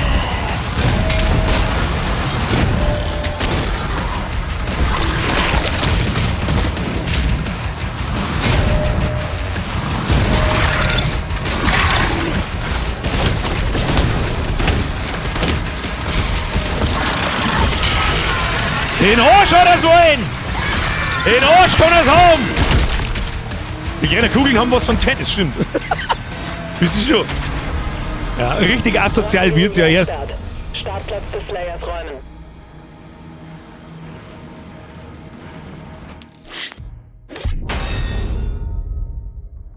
So, das war's schon wieder. Gold? Ja, einer wieder nicht alles gefunden, aber wir haben gesehen, was ich nicht gefunden habe. Rubin. Oh, da hätte es sogar 2 Rubine gegeben, okay. Dämonensensrüstung, die haben wir. Geheimnisse, auch nur 2 von 6. Der Hütti schreibt, hey Birger, jetzt habe ich schon einmal eine Frage. Warum feierst du jetzt Doom auch so und God of War nicht? Ist das Spielprinzip eigentlich das gleiche, bloß ohne so eine krasse Storyline? Bruder, du kannst doch nicht God of War mit Doom vergleichen, Alter. Das ist wie wenn ich Tetris mit Super Mario vergleiche. Der Hütti, diesen Vergleich kann ich so nicht verstehen. Du meinst wahrscheinlich wegen dem Stumpf draufhauen. Der Unterschied bei Doom ist, da bin ich wahrscheinlich, ich weiß nicht, wie lange das dauert. Jetzt haben wir, wie lange spät ist das jetzt? Ja, freilich ist sonst noch 10. Eine Mission geht schon noch. Der ziehe ich mir nicht oben. Da haben wir jetzt ein Viertel vom Spiel. Haben wir nicht.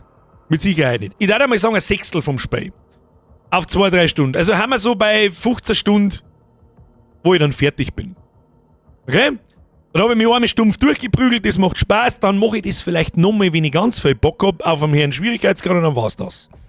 Währenddessen ich bei God of War 50 Stunden lang, jeweils 3 Stunden lang zwischen Story-Schnipsel und Story-Schnipsel immer das gleiche machen muss. Ich weiß schon, auf was du hinaus möchtest, glaube ich, aber generell ist Doom und God of War miteinander vergleichen echt harter Tobak. Oder meinst du Gears of War? Ich habe mich aber über Gears of War habe ich mich noch nie geäußert. Die heilige Stadt Aratum. Prinz Azra kommt den Agrentherzen immer näher. Rein damit. Weil Heavy Metal, das stimmt. Und so wie bei Doom, da ist bei mir mit Sicherheit auch spätestens nach 25 bis 30 Stunden die Luft raus. Und bei God of War sind wir genau 25, 30 Stunden weit gekommen und dann war die Luft raus. Und dann habe ich einfach keinen Bock mehr gehabt. Weil das ist einfach nur künstlich entlinkt ist das Spiel, leider. Das sehen Hardcore-Fans natürlich anders. Und das verstehe ich ja, es ist ja im Grunde ein gutes Spiel.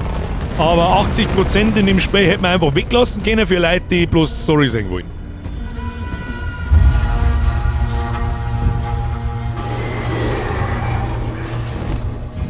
Haben wir, glaube ich, auch im Trailer schon gesehen. Darf man jetzt... An was erinnern mich die Viecher? Weißt du, wie die Viecher ausschauen wie im Pitch Black? Das ist einer der ersten...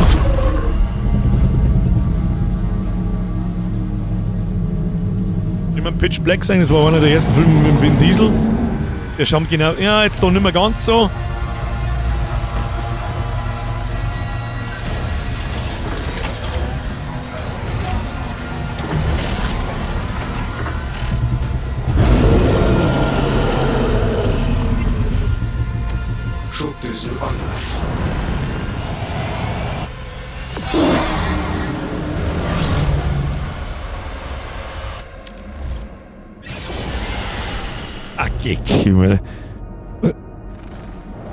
Alter, die Frage ist, braucht's das in Doom? Da ist wieder der Praktikant da gesessen und hat sich gedacht, ja, Alter, deine Idee mit den Riesenmechs und so weiter, die ist richtig geil. Die ist richtig geil. Aber!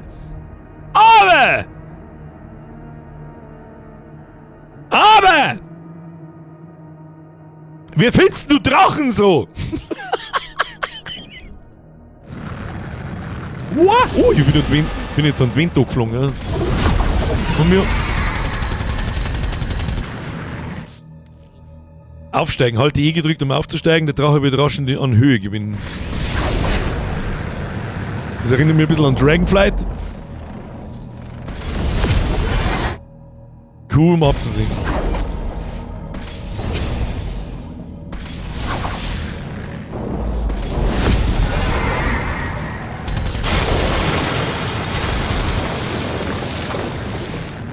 Die Frage ist halt, braucht's das?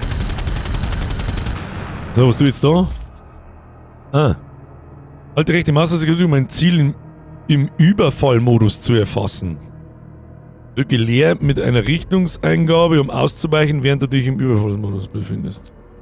Weiche grünen Höllenstromangriffen aus, um ein perfektes Ausweichen auszulösen, das deine automatische Kanone verstärkt. Der Drache kann nach oben, unten, links oder rechts ausweichen. Oh, okay.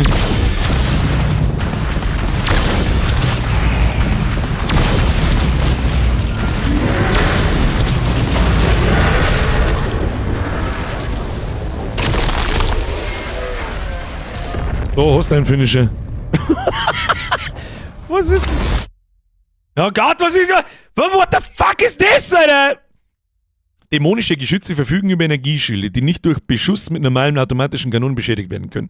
Perfektes Ausweichen stärkt deine automatische Kanone mit Plasmamunition, sodass du diese Schilde zerstören kannst. Sobald die Energieschilde zerstört werden, kann das Geschütz ausweichen. Okay.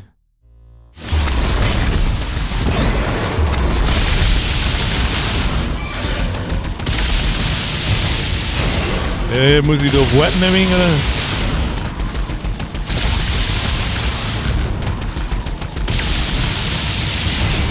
Sind wir da auch irgendwo anders hin?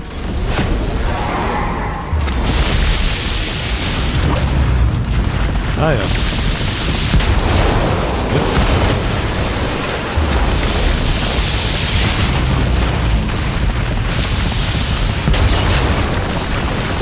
Oh, ich muss wieder hoch. Das ist irgendwie komisch, das ist auf der Erfassungsmodus da. Ja, wann ist denn perfekt ausgewichen da? Komm, gib einen Grüner. Wir brauchen Grüner! Das ist irgendwie komisch. Verstehe ich nicht. Wir brauchen Grüner! Ich krieg ja jetzt mit Damage, wenn ich... Ich verstehe nicht. Ach, da ist ein Lucker in den Laserdinger drin. Ach Gott im Himmel.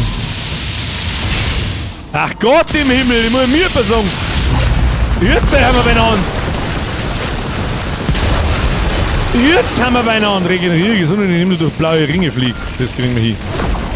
Jetzt, da habe ich jetzt eine Zeit gebraucht, bis ich das checkt. Da habe ich gemeint, die machen immer den gleichen Scheiß. Was ist das? Wenn du eine automatische Kanone verwendest, links, während du Schub gibst, erhöht sich die Feuerrate. Jage Höllenschiffe, während du Schub gibst, um sie zu zerstören und Gold zu erhalten.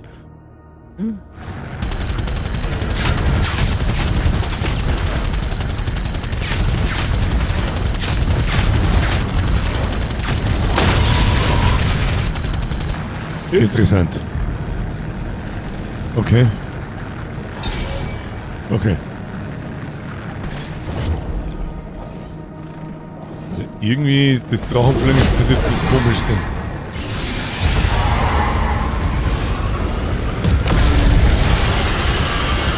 Drachenfliegen ist einfach irgendwie... Ist das Doom? Ist das nur Doom?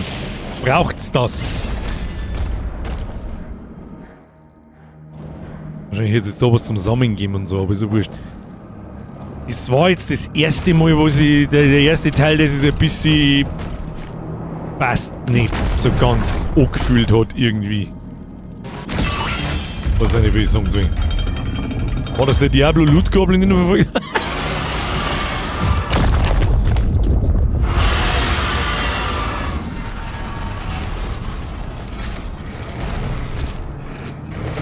Warum habe ich jetzt da absitzen müssen?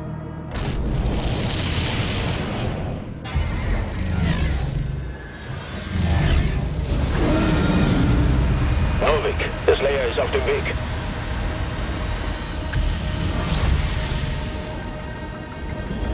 Ah, vielleicht braucht es bloß ein bisschen Übung mit der Fliegerei auf für oben und den ganzen Scheiß. Angriffsmodus aktiviert.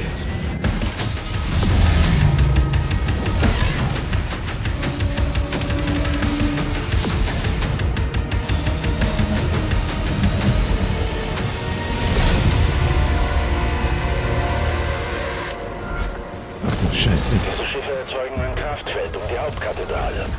Okay, ich verstehe. Ja, ich glaube, ich verstehe es schon. Aber ist das noch Doom? Das Artefakt liegen in der Stadt.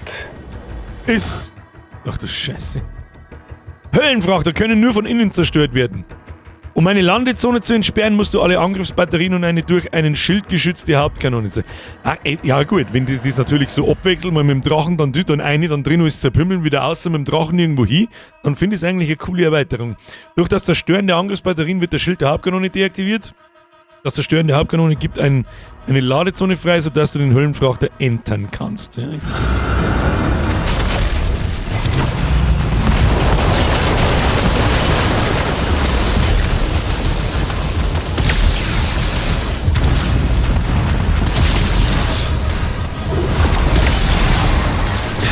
Fuck. Verschissen. Die haben alle so Ausweichmuster-Dinge. Okay, das ist aber cool gemacht. Und dann ein bisschen...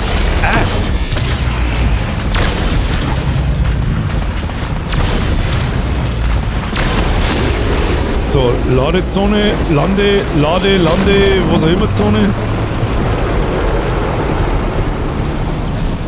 Kann ich da jetzt... Ah ja. Ja, okay. Wenn man ein bisschen alleine kommt, warum nicht? Und dass man da oberspringen kann und dann geht so ein Levelabschnitt weiter, das ist wichtig, weil sonst war es ein bisschen wenig Doom.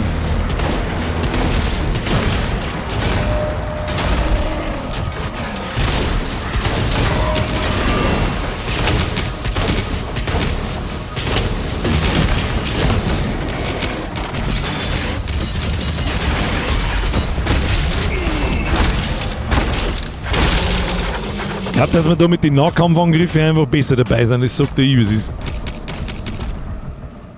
Geht's da nicht irgendwo weiter? Nein. Der Wongel Simulator. So, jetzt haben wir auch mehr Musik da!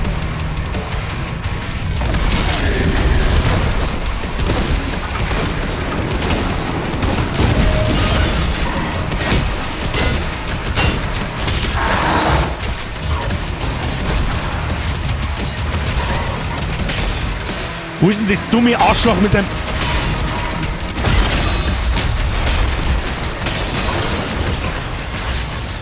Da war doch ein Finisher! Wo ist denn das Schädelarschloch? Da ist... Ah, der ist mies. Der mit dem Schädel da, der ist mies, weil der einfach Viererballer trifft, die wird sauer und du kannst irgendwie nicht gescheit was machen. Was ist da los? Was ist da los? Da muss ich jetzt zum Gold runter. Jetzt gehen wir aber erst einmal schnell aufleveln, ob wir was aufleveln können. Ja. Wir haben 118. Schrotflinten haben wir. Das Ding kostet ein lila, dann fällt eine erhöhte Anzahl an Projektilen pro Schuss ab. Ah, das war ja noch stark, sind lila finden. Warum eigentlich nicht? Und wir könnten doch eigentlich das Parieren von Höllenstromangriffen beschleunigt die Regeneration deiner Nahkampfladung. Bin unentschlossen. Nehmen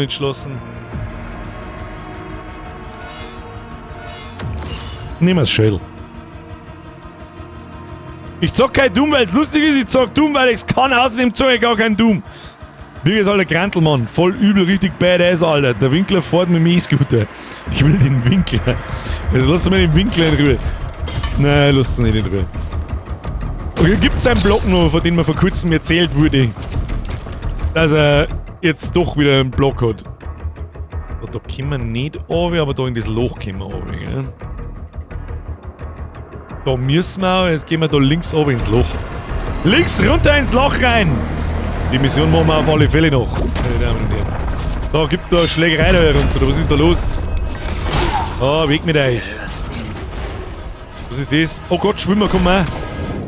Ach du Scheiße!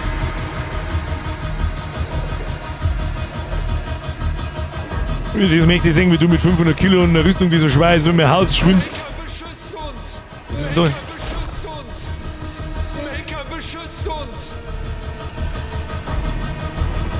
Bringel Vögelchen, hä? Goldbatzen raus!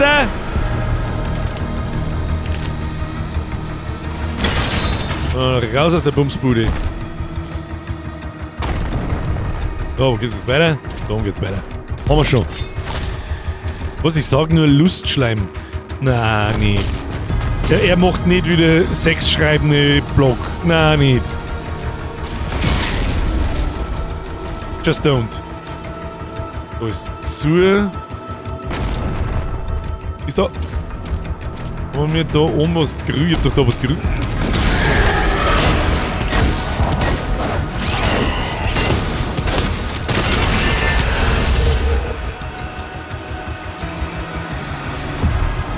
Also die unsichtbare Scheiße, die ist einfach nur nervig. Mag ich behaupten. Was gibt's da?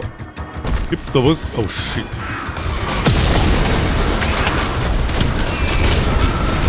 Nein, fest! Na, ernst soll's hauen!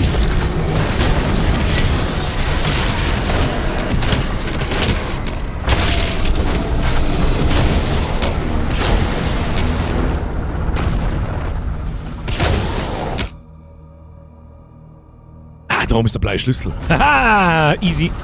Easy, sind wir schon unterwegs. Durch unser eigenes Universum. Okay. Ach, los mich. Bis jetzt noch. Achso, da ist die Bleikarte. Jetzt können wir nicht fetten. Jetzt wird abgewongelt. Schluss mit Wonglerei ist jetzt da einmal. Was ist denn das da? Ah ja. Wir brauchen, wo müssen wir hin? Da unten war noch mehr Gold, aber das ist. Oh, wobei ist mir wurscht. Oben links und da auf, da war Gold. Gehen wir damit da lang. Ah ja. Blaue Karte. Blaue Karte. Batzen Gold. Schädel. Ah.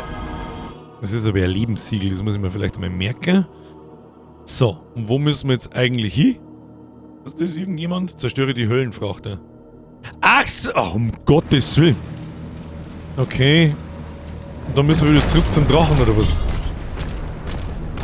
Da geht's nicht zum Drachen, da ist er nicht zum Drachen gegangen. Wo geht's denn zum Drachen? Ich hab doch keine Ahnung. Treppenhaufen wieder, oder was? Kann ich mich nicht einfach holen lassen? Kann ich mich nicht einfach holen lassen? Ich finde den Drachen nicht mehr. Hol mein Drachen! Du verstehst nicht? War mein Drache nicht da? You are something of a Drachenlord myself. Ja, something. Ja, die anderen waren halt mal wieder schuld. Ach so, ja, stimmt. Ganz was Neues. Da geht's zum Drachen. Aber wir kommen. Muss ich da jetzt wieder die blaue Scheiße und dann war da Backtracking gewesen, sag ich das richtig?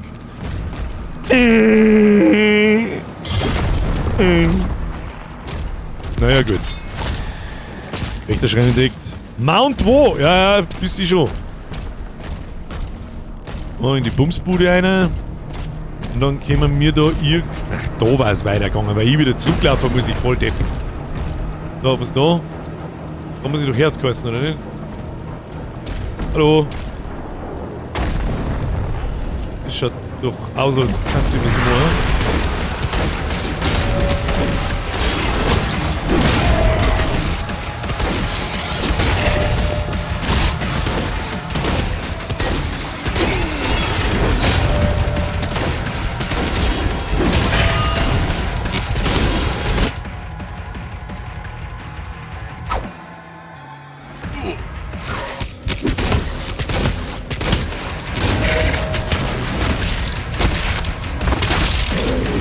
Was holt denn das Mistviech an?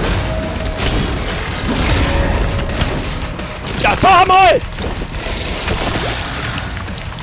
Wo hab ich mein Traumpack? Maximale Patronenmunition erhöht. Ja, easy, glaube ich nicht. Oh, hey, das Mistviech. Schrotflinten macht zwingend Schaden irgendwie. Aller Schiffe wird die Barriere aufheben und einen Weg hinein öffnen. So, weiter geht's. Wo sind die nächsten Schiffe? Abwärts, Schiffe!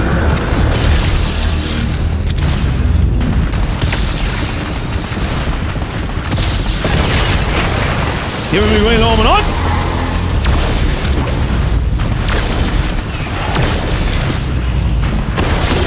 Easy. Wo waren die letzten Mist-Scheiß-Dinge?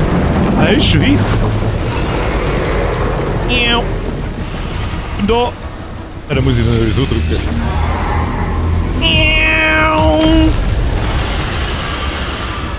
Hoffentlich gibt's die doppelläufig auch noch. Muss gehen.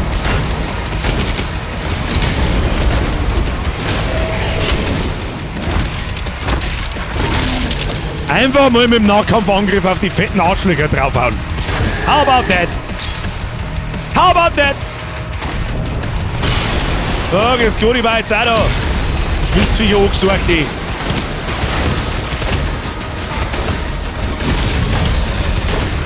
Hat's denn schon im Fettsack? So. Keine Zeit mehr da zum umeinander zipfen. Was soll denn der Kram vorbei? Da, was ist das da? Na, da haben wir schon den nächsten, oder was? Oh, oh. Ah! Ah, jetzt mein Arm abgesaugt, weil warum nicht?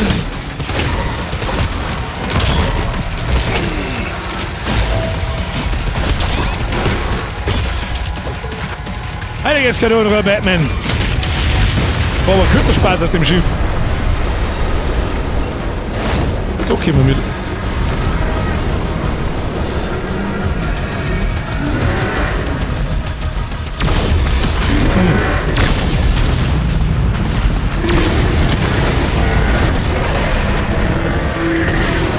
Ja, der Godzilla-Move! Zerpimmelung kommt von innen heraus. Wunderschön.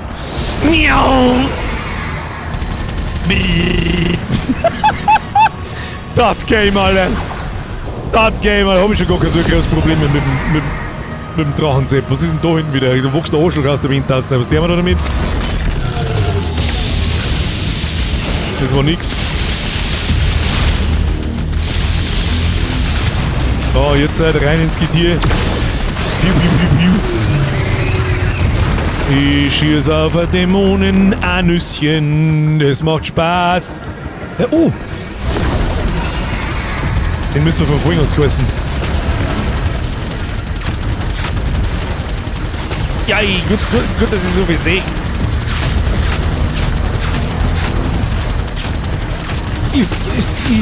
Ich kann nicht sehen. Okay, passt. Nimm ihn trotzdem. Klonk, oder was? Wo muss ich hin? Achso, nein, was? Ah! Ja, hey, das ist jetzt ein Glückwunschspieler. Das war ganz stark.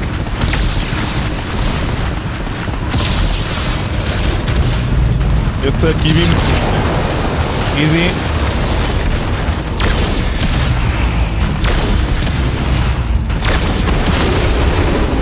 Easy.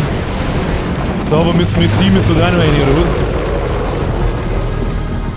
Muss man da noch in das Loch rein? Muss ich da rein? Ob ich da rein muss, habe ich gesagt gehabt, aber wahrscheinlich nicht. Wahrscheinlich müssen wir da rein. Ja, ist schon geil gemacht, kannst du sagen, was du machst. Coole Idee eigentlich mit dem Drachen.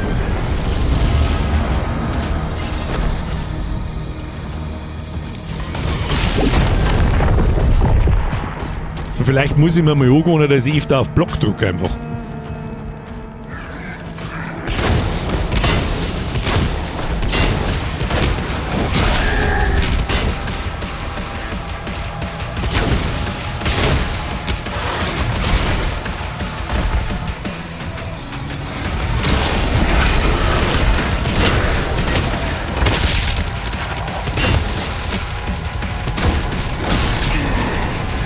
Was ist denn da schon wieder? Unsichtbarer Wichser, oder was?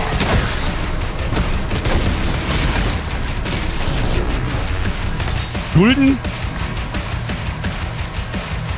Rüstung nehmen wir mit. Sind wir schon unterwegs. Dann springe ich dann auf. Dann hau ich in die Fresse. Eigentlich tue ich so weg. Geht er mal so weg. Dann haben wir ihn wieder da.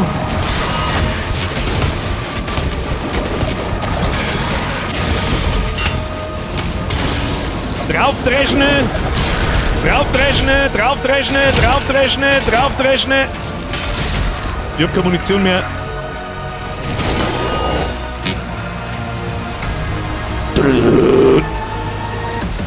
Oh, neue Waffe. Schaut aber unspektakulär aus. Der Wandler. Oh, okay, schaut auch nicht so unspektakulär aus. Oh, das schaut ein bisschen nach der BFG aus. Was ist das? Der Wandler verschießt bei einer mittleren Feuerrate mächtige Plasmaprojektile. Als Plasmawaffe kann er auch schnell Energieschilde überladen, um eine verheerende Explosion zu erzeugen. Das ist wahrscheinlich die Stufe 2 von dem Plasmateil, das wir mit haben. Der Wandler ist die zweite Waffe der Plasmagewehrklasse. Drücke F zum Hin- und Herwerfen. Du kannst die aktive Waffe innerhalb der Waffenklasse auch im Arsenal reiter, bla bla bla, haben wir schon gehabt. So, das ist Nummer 4, oder? Ja, ich mache Nummer 3. Und auf F kann ich den alten hernehmen, das ist der einleifige und das ist der zweileifige. Ja, dann hier rein damit. Sagt man so, ach du Scheiße.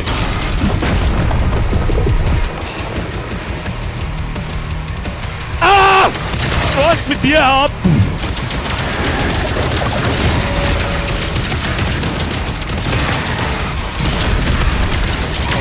Scheiße.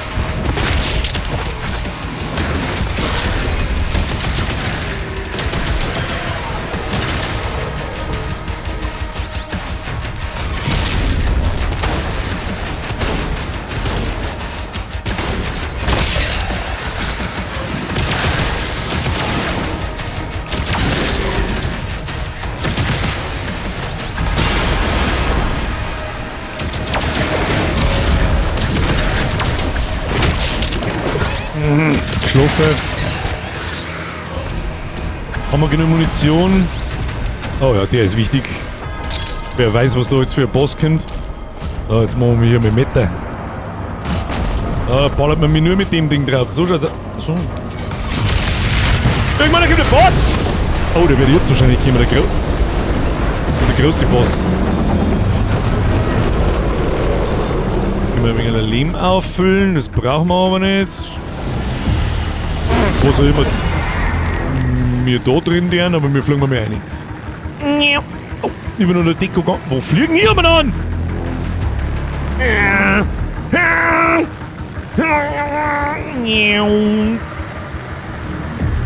Wir fliegen da schon richtig. Ich möchte es hoffen. Absolute Ehre zur Bemühung, das wollte ich lesen, Bernie. So, jetzt aber. Bin ich wieder gedwingt von. So, wo müssen hin?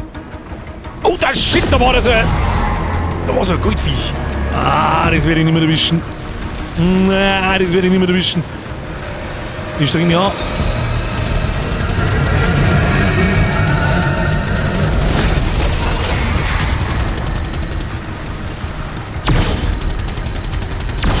Ich möchte das Goldding haben! Oh, flippt der mal an.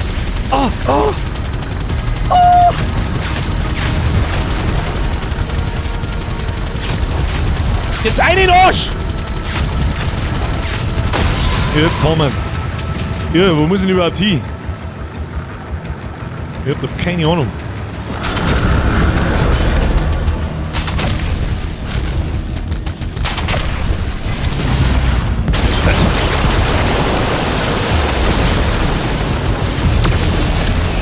Nicht geschlafen.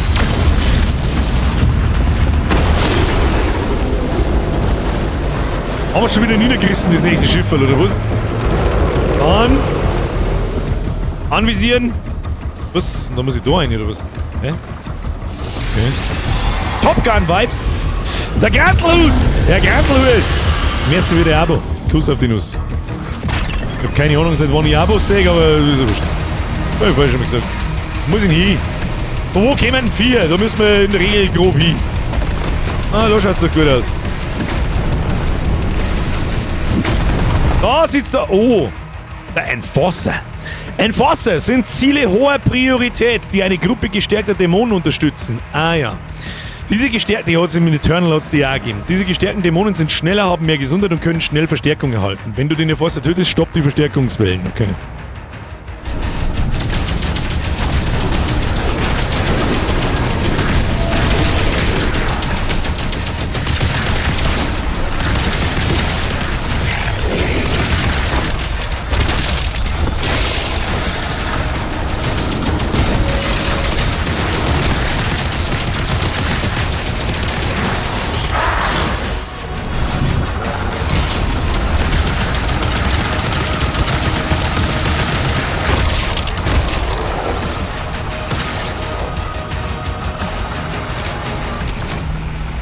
Easy! No.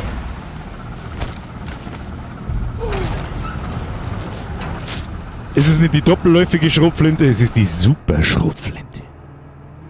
Now we talking. Hätte ich mal nicht das ganze Geld für die normale Schrotflinte rausgehauen. Ich Vollidiot! Die Super-Schrotflinte verursacht auf kurze Entfernung verheerenden Schaden. Sie lässt sich nur langsam nachladen und ist auf größere Entfernung deutlich weniger effektiv. Die Super-Schrotflinte ist die zweite Waffe der Schrotflintenklasse, kann man hin und her schalten und so weiter und so fort. Okay. Let's have a look.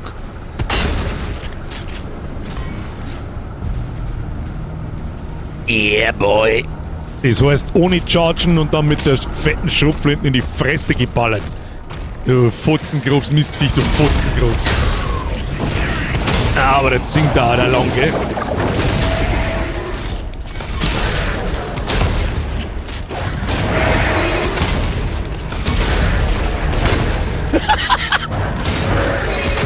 Ah! I fucking love it! Oh Gott, das ist so scheiße.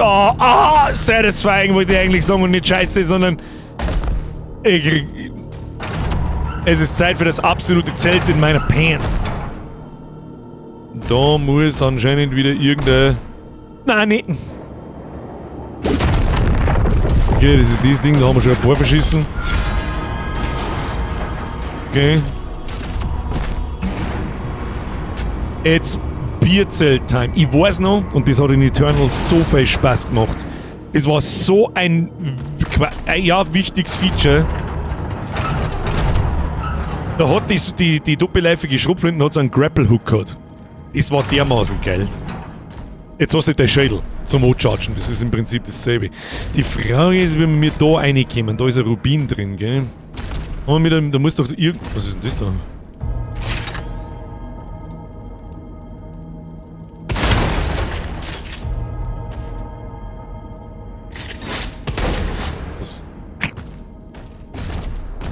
Wie kommen wir jetzt da rein? Da müssen wir doch wieder... Warte mal. Na, da kommen wir wieder runter. Oben, Kronleuchter über dem Kopf. Moment, jetzt muss ich noch mehr aufgefahren. Was haben wir jetzt wieder? Da waren wir schon gerade, gell? Ja. Und noch mehr aufgefahren. Was über dir zum Draufschmeißen? Ja, guter Punkt eigentlich. Ich blinder Uhu. Ich blinde der Blindesten, Alter. Oh, ist das ja so ein lila Ding vielleicht? Nicht, oder? Ah, war ein Rubin, passt schon. Sonst brauchen wir nichts. Weiter geht's. Look at me, I'm the tank now. I have a komisches Feeling über den Weg da links, rechts. Ja, ja. Hab ich schon gesehen. Ja, ich hab dich schon unterlüht. Tu dich nicht runter. Hab dich schon unterlüht. Oh. Hau den. Oder ein bisschen Dark Souls Level.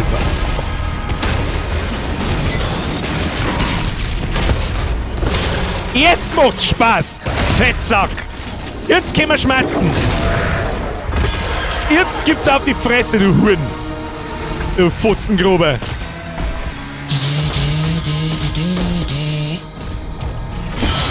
Was haben wir da? Spielzeug gefunden? Das Drachending. Easy! Sehr schön. Haben wir schon gesehen. So, nochmal. Das haben wir alles gefunden. Da haben wir noch irgendwas übersehen. Ist aber nicht so tragisch. Ein bisschen was brauche ich offstream auch noch zum da. Jetzt einfach geradeaus und rechts hinten. Das kriegen wir hin. Das kriegen wir hin. Brille putzen hilft, das stimmt. Aber nicht am Wochenende. Hoch die Hände, Wochenende! Oh ja, sehr schön. Bumm. Marleiten, du Fickfresse, du hässliche. Marleiten, du Fickfresse, du... Oh nein, das war nix. Haben wir da noch einen? Ja, da haben wir noch was. Oh Gott, im Himmel, ich komme mich überhaupt nicht aus. Der Charge ist fast schon ein bisschen so schnell.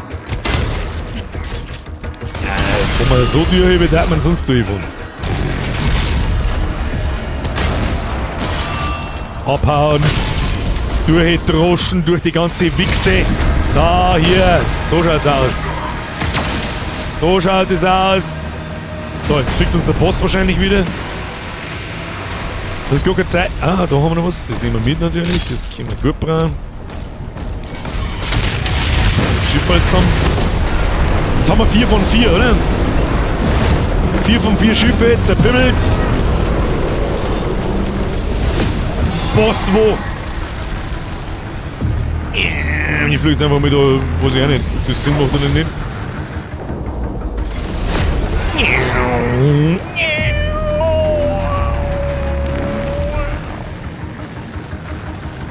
Hinauf auf den Thron. In Position. Und rein damit.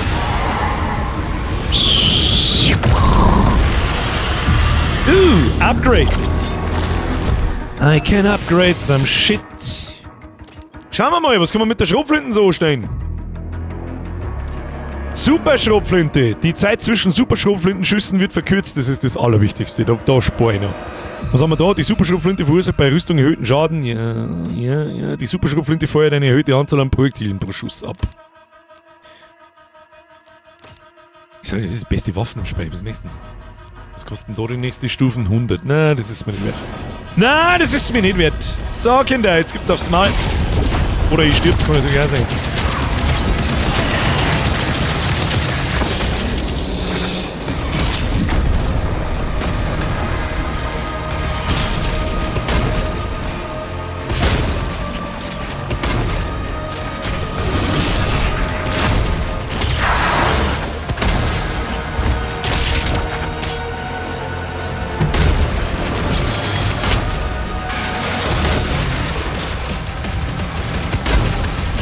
Was zum Fick ist das? Oh shit, das ist das Mistviech.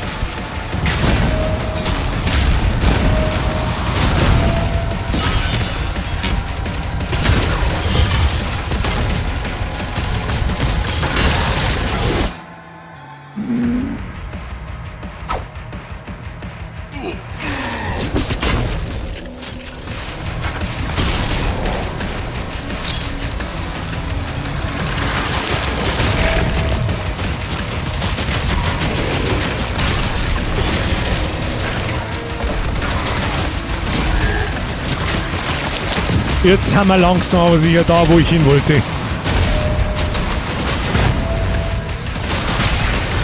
Scheiße, wir sterben. Fuck, ich komm nicht weg. Das war knapp.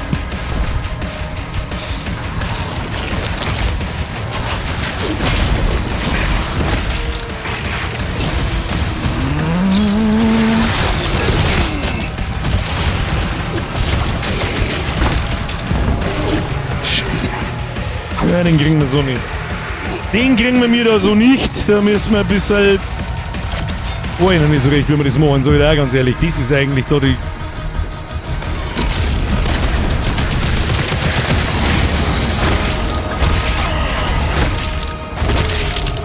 Er kriegt aber auch keinen Schaden, dieser Wichser.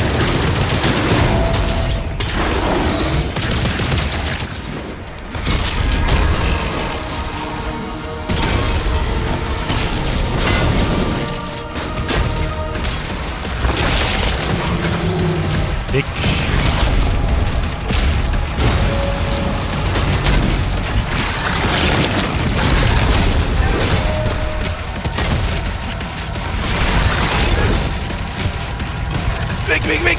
Weg.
Ja, jetzt fang so.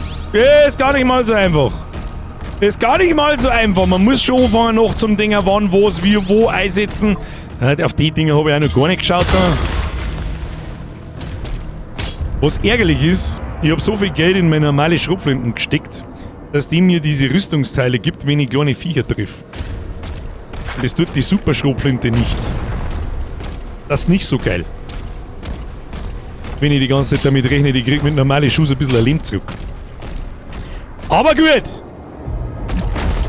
It is what it is.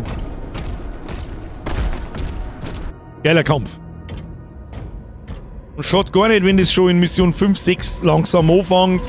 Große Arena, sehr viele Gegner, sehr viele verschiedene Special-Gegner etc. etc. So leise warst du noch nie. Simon, du bist doch nicht so lange dabei. Es gibt durchaus Spiele, wo ich mich kurz mal konzentrieren muss. So ist das nicht.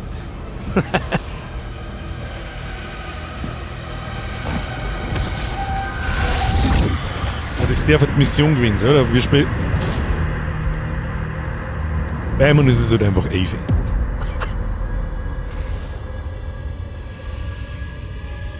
Und zu meiner Verteidigung muss ich sagen, ich habe wirklich schon seit Jahren keinen Shooter mehr länger gespielt wie eine Stunde. Ja, vielleicht auch ein bisschen dazu. Ach du Kacke, ist ja besser, möchtest du sagen? Oh, jetzt gibt es eine riesen Drescherei. Auch schon, ja. Die Ladung zünden.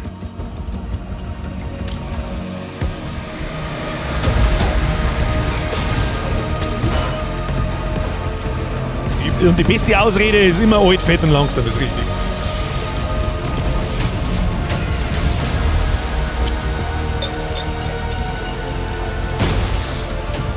Flashbang!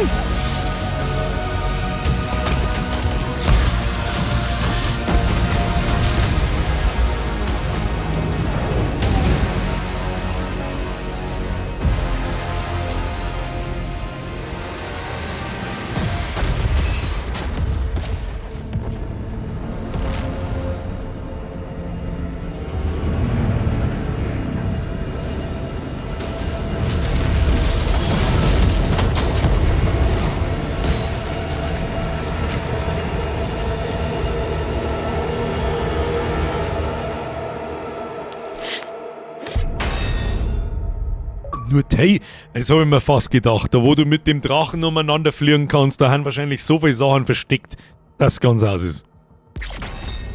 Gut, haben wir nicht einmal die Hälfte gefunden. Gut, habe auch nicht wirklich geschaut. Rubin haben wir zumindest einen von 2.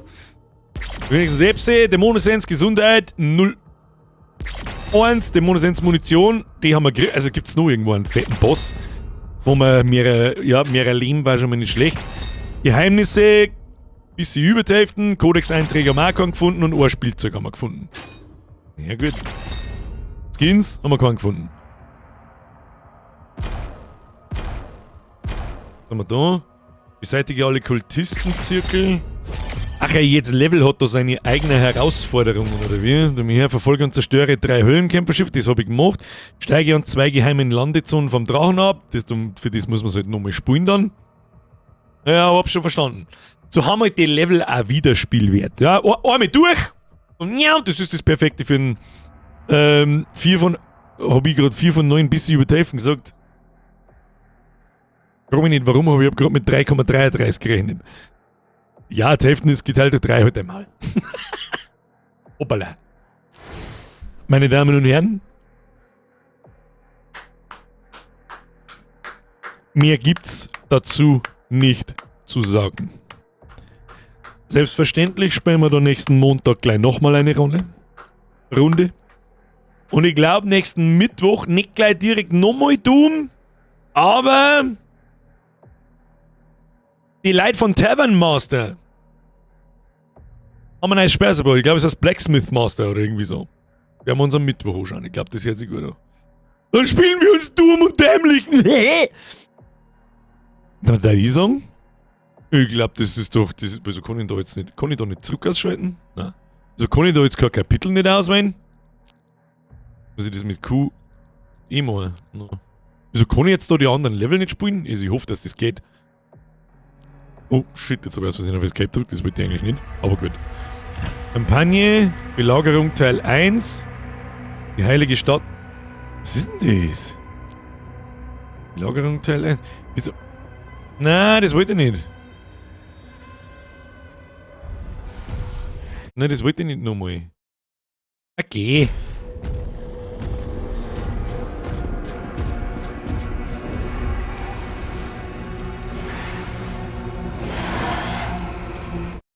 Jetzt lass mich halt außer da. Ah ja. Cutscene überspringen. Zurück zum Hauptmenü. Annehmen.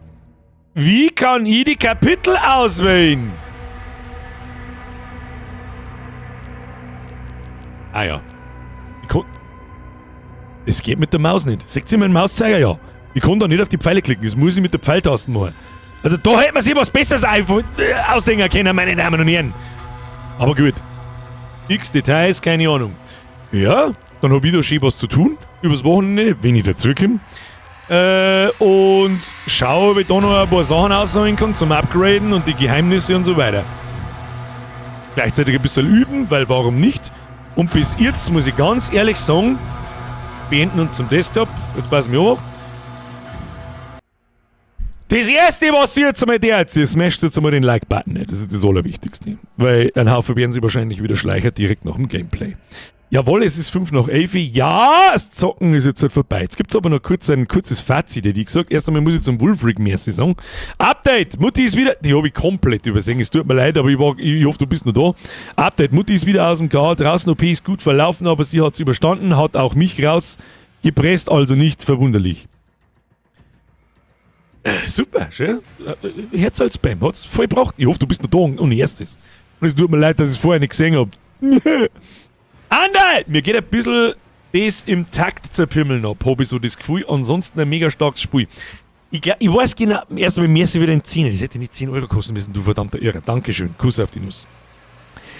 Es spielt sich nicht so flüssig, wie das in Eternal war.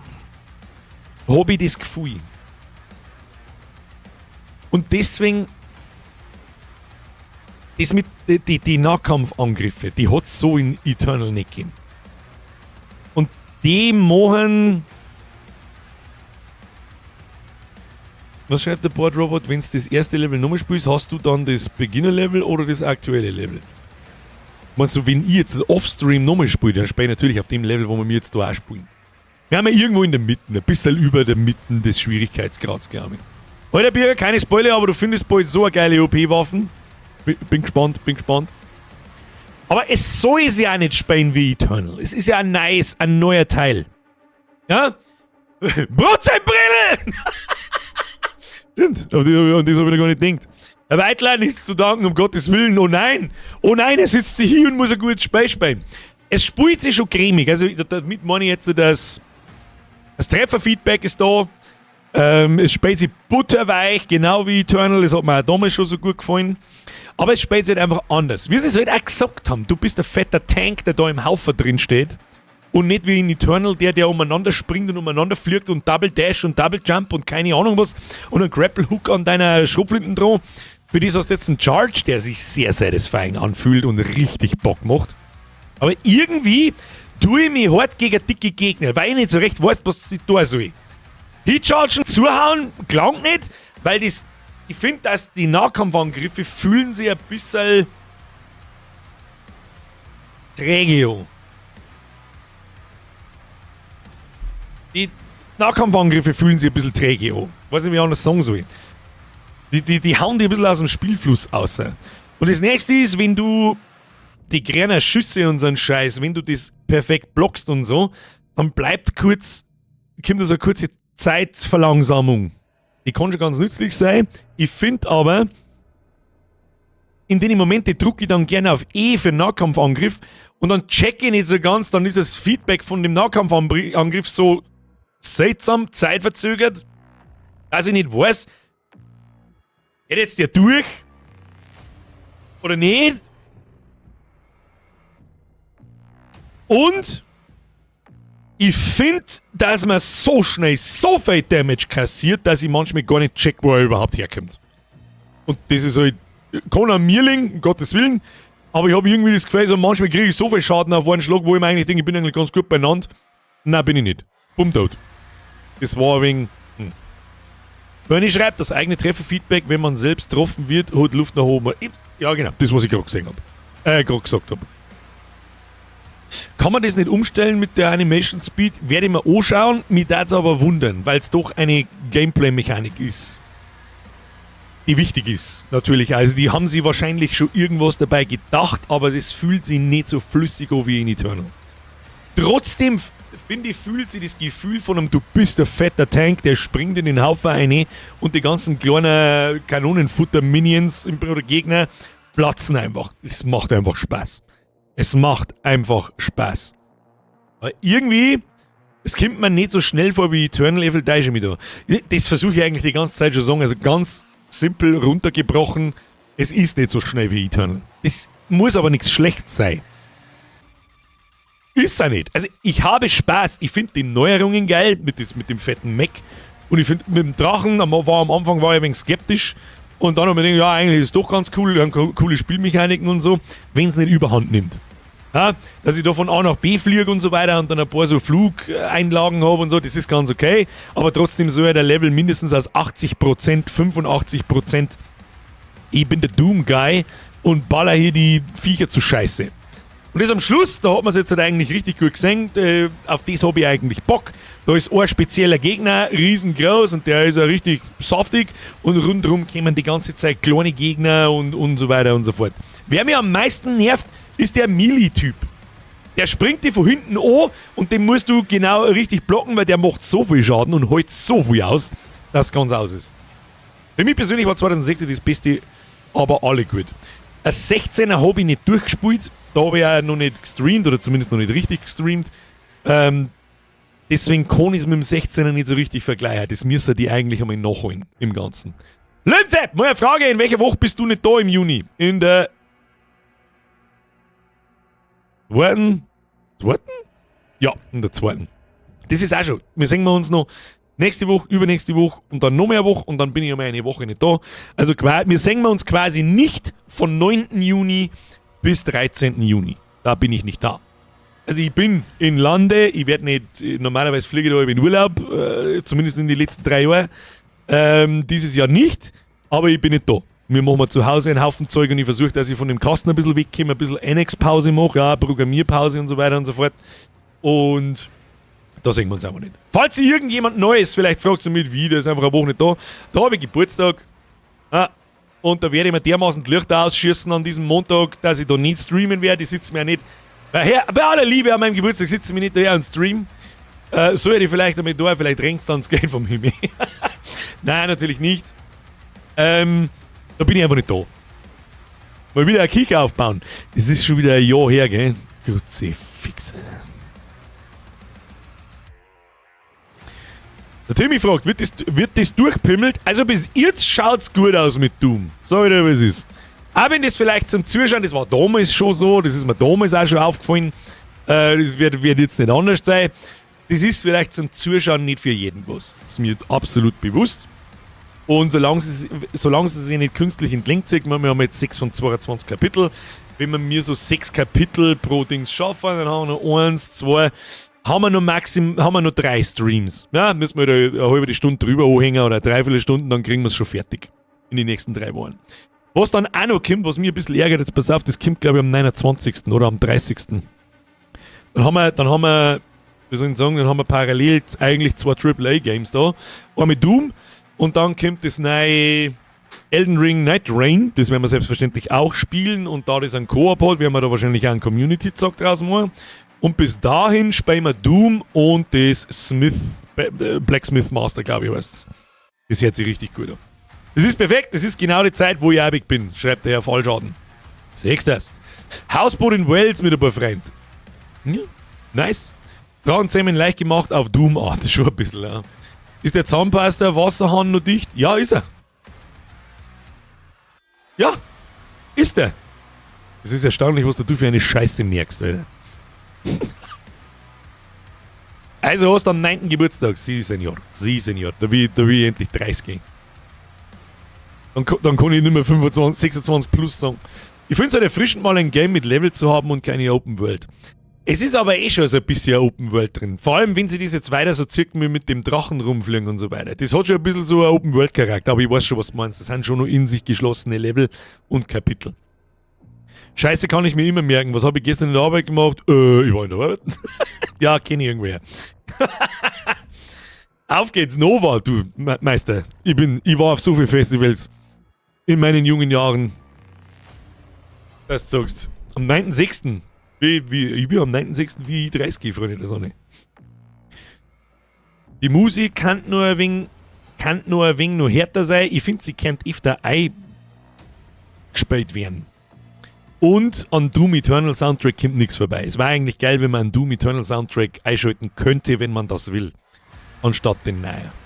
Übrigens, Löwenzeit, merci für den Euro. Mr. Monkey Boy, merci für dein Abo übrigens.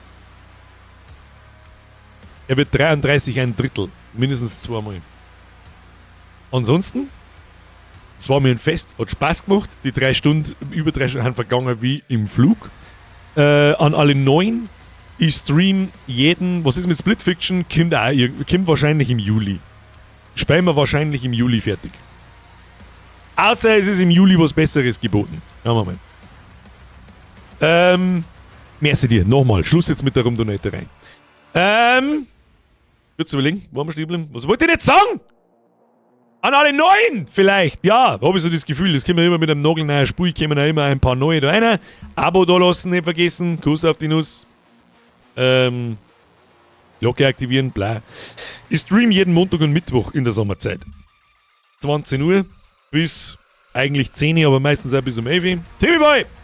30, du alter Sack. Ja, siehst du das? Hilft eh nicht. Du legst die Zeit einen Zwarer vor den Druck holt. Expedition 33 werden wir nicht spielen, das ist ein 50-Stunden-Schinken und der wird genauso enden wie God of War Ragnarök. Mir ist aufgefallen, nach jedem Toten mit Laden des letzten Speicherstands war die Musi wieder da. Vielleicht hat es auch noch ein paar Probleme, das Spiel. Ist ja gern so ein Release-Tag. Mr. McNeil soll nicht heißen, dass das Spiel schlecht ist, um Gottes Willen. Auch Ragnarök ist nicht schlecht, aber es ist halt nichts für den Stream. Meinung zum Spiel, sorry, hab's nicht früher geschafft, hab Prüfungsphase. Dann lass jetzt 10 Minuten zurücklaufen und dann erkläre ich es sehr ausführlich. Der Wauzbert, der 5er vorne ist auch nicht so schlimm.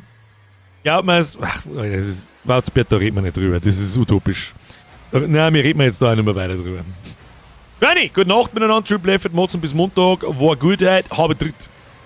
Ja, sehr gut, dann schleichen wir uns jetzt davon. Bei mir ist Arbeit soweit, sie fix. No, siehst das. Ich weiß jetzt nicht, Mr. Flogger, wie oft du jetzt noch Annex schreiben willst, aber ich weiß nicht, was ich zu Annex sagen soll. Ich glaube, ich habe ja Mittwoch alles gesagt. Mehr ist in 2 Tagen jetzt nicht. Es ist was passiert, ja. Wer wissen will, was passiert ist in Annex, der kommt in mein Discord.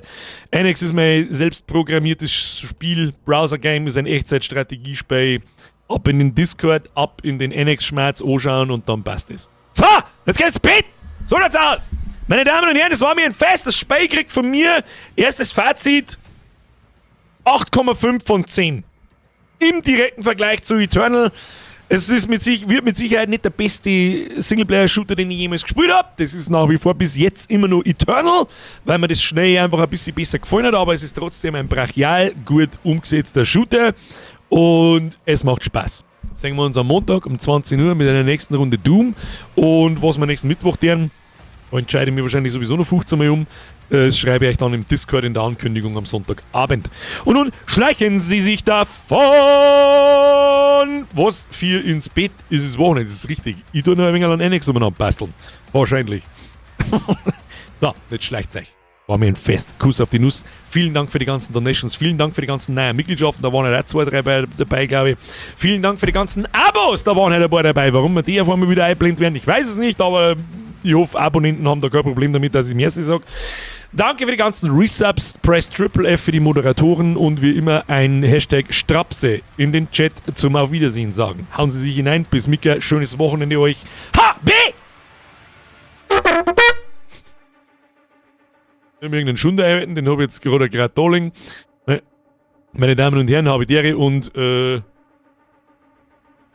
Wolfsfeller Roder Hand.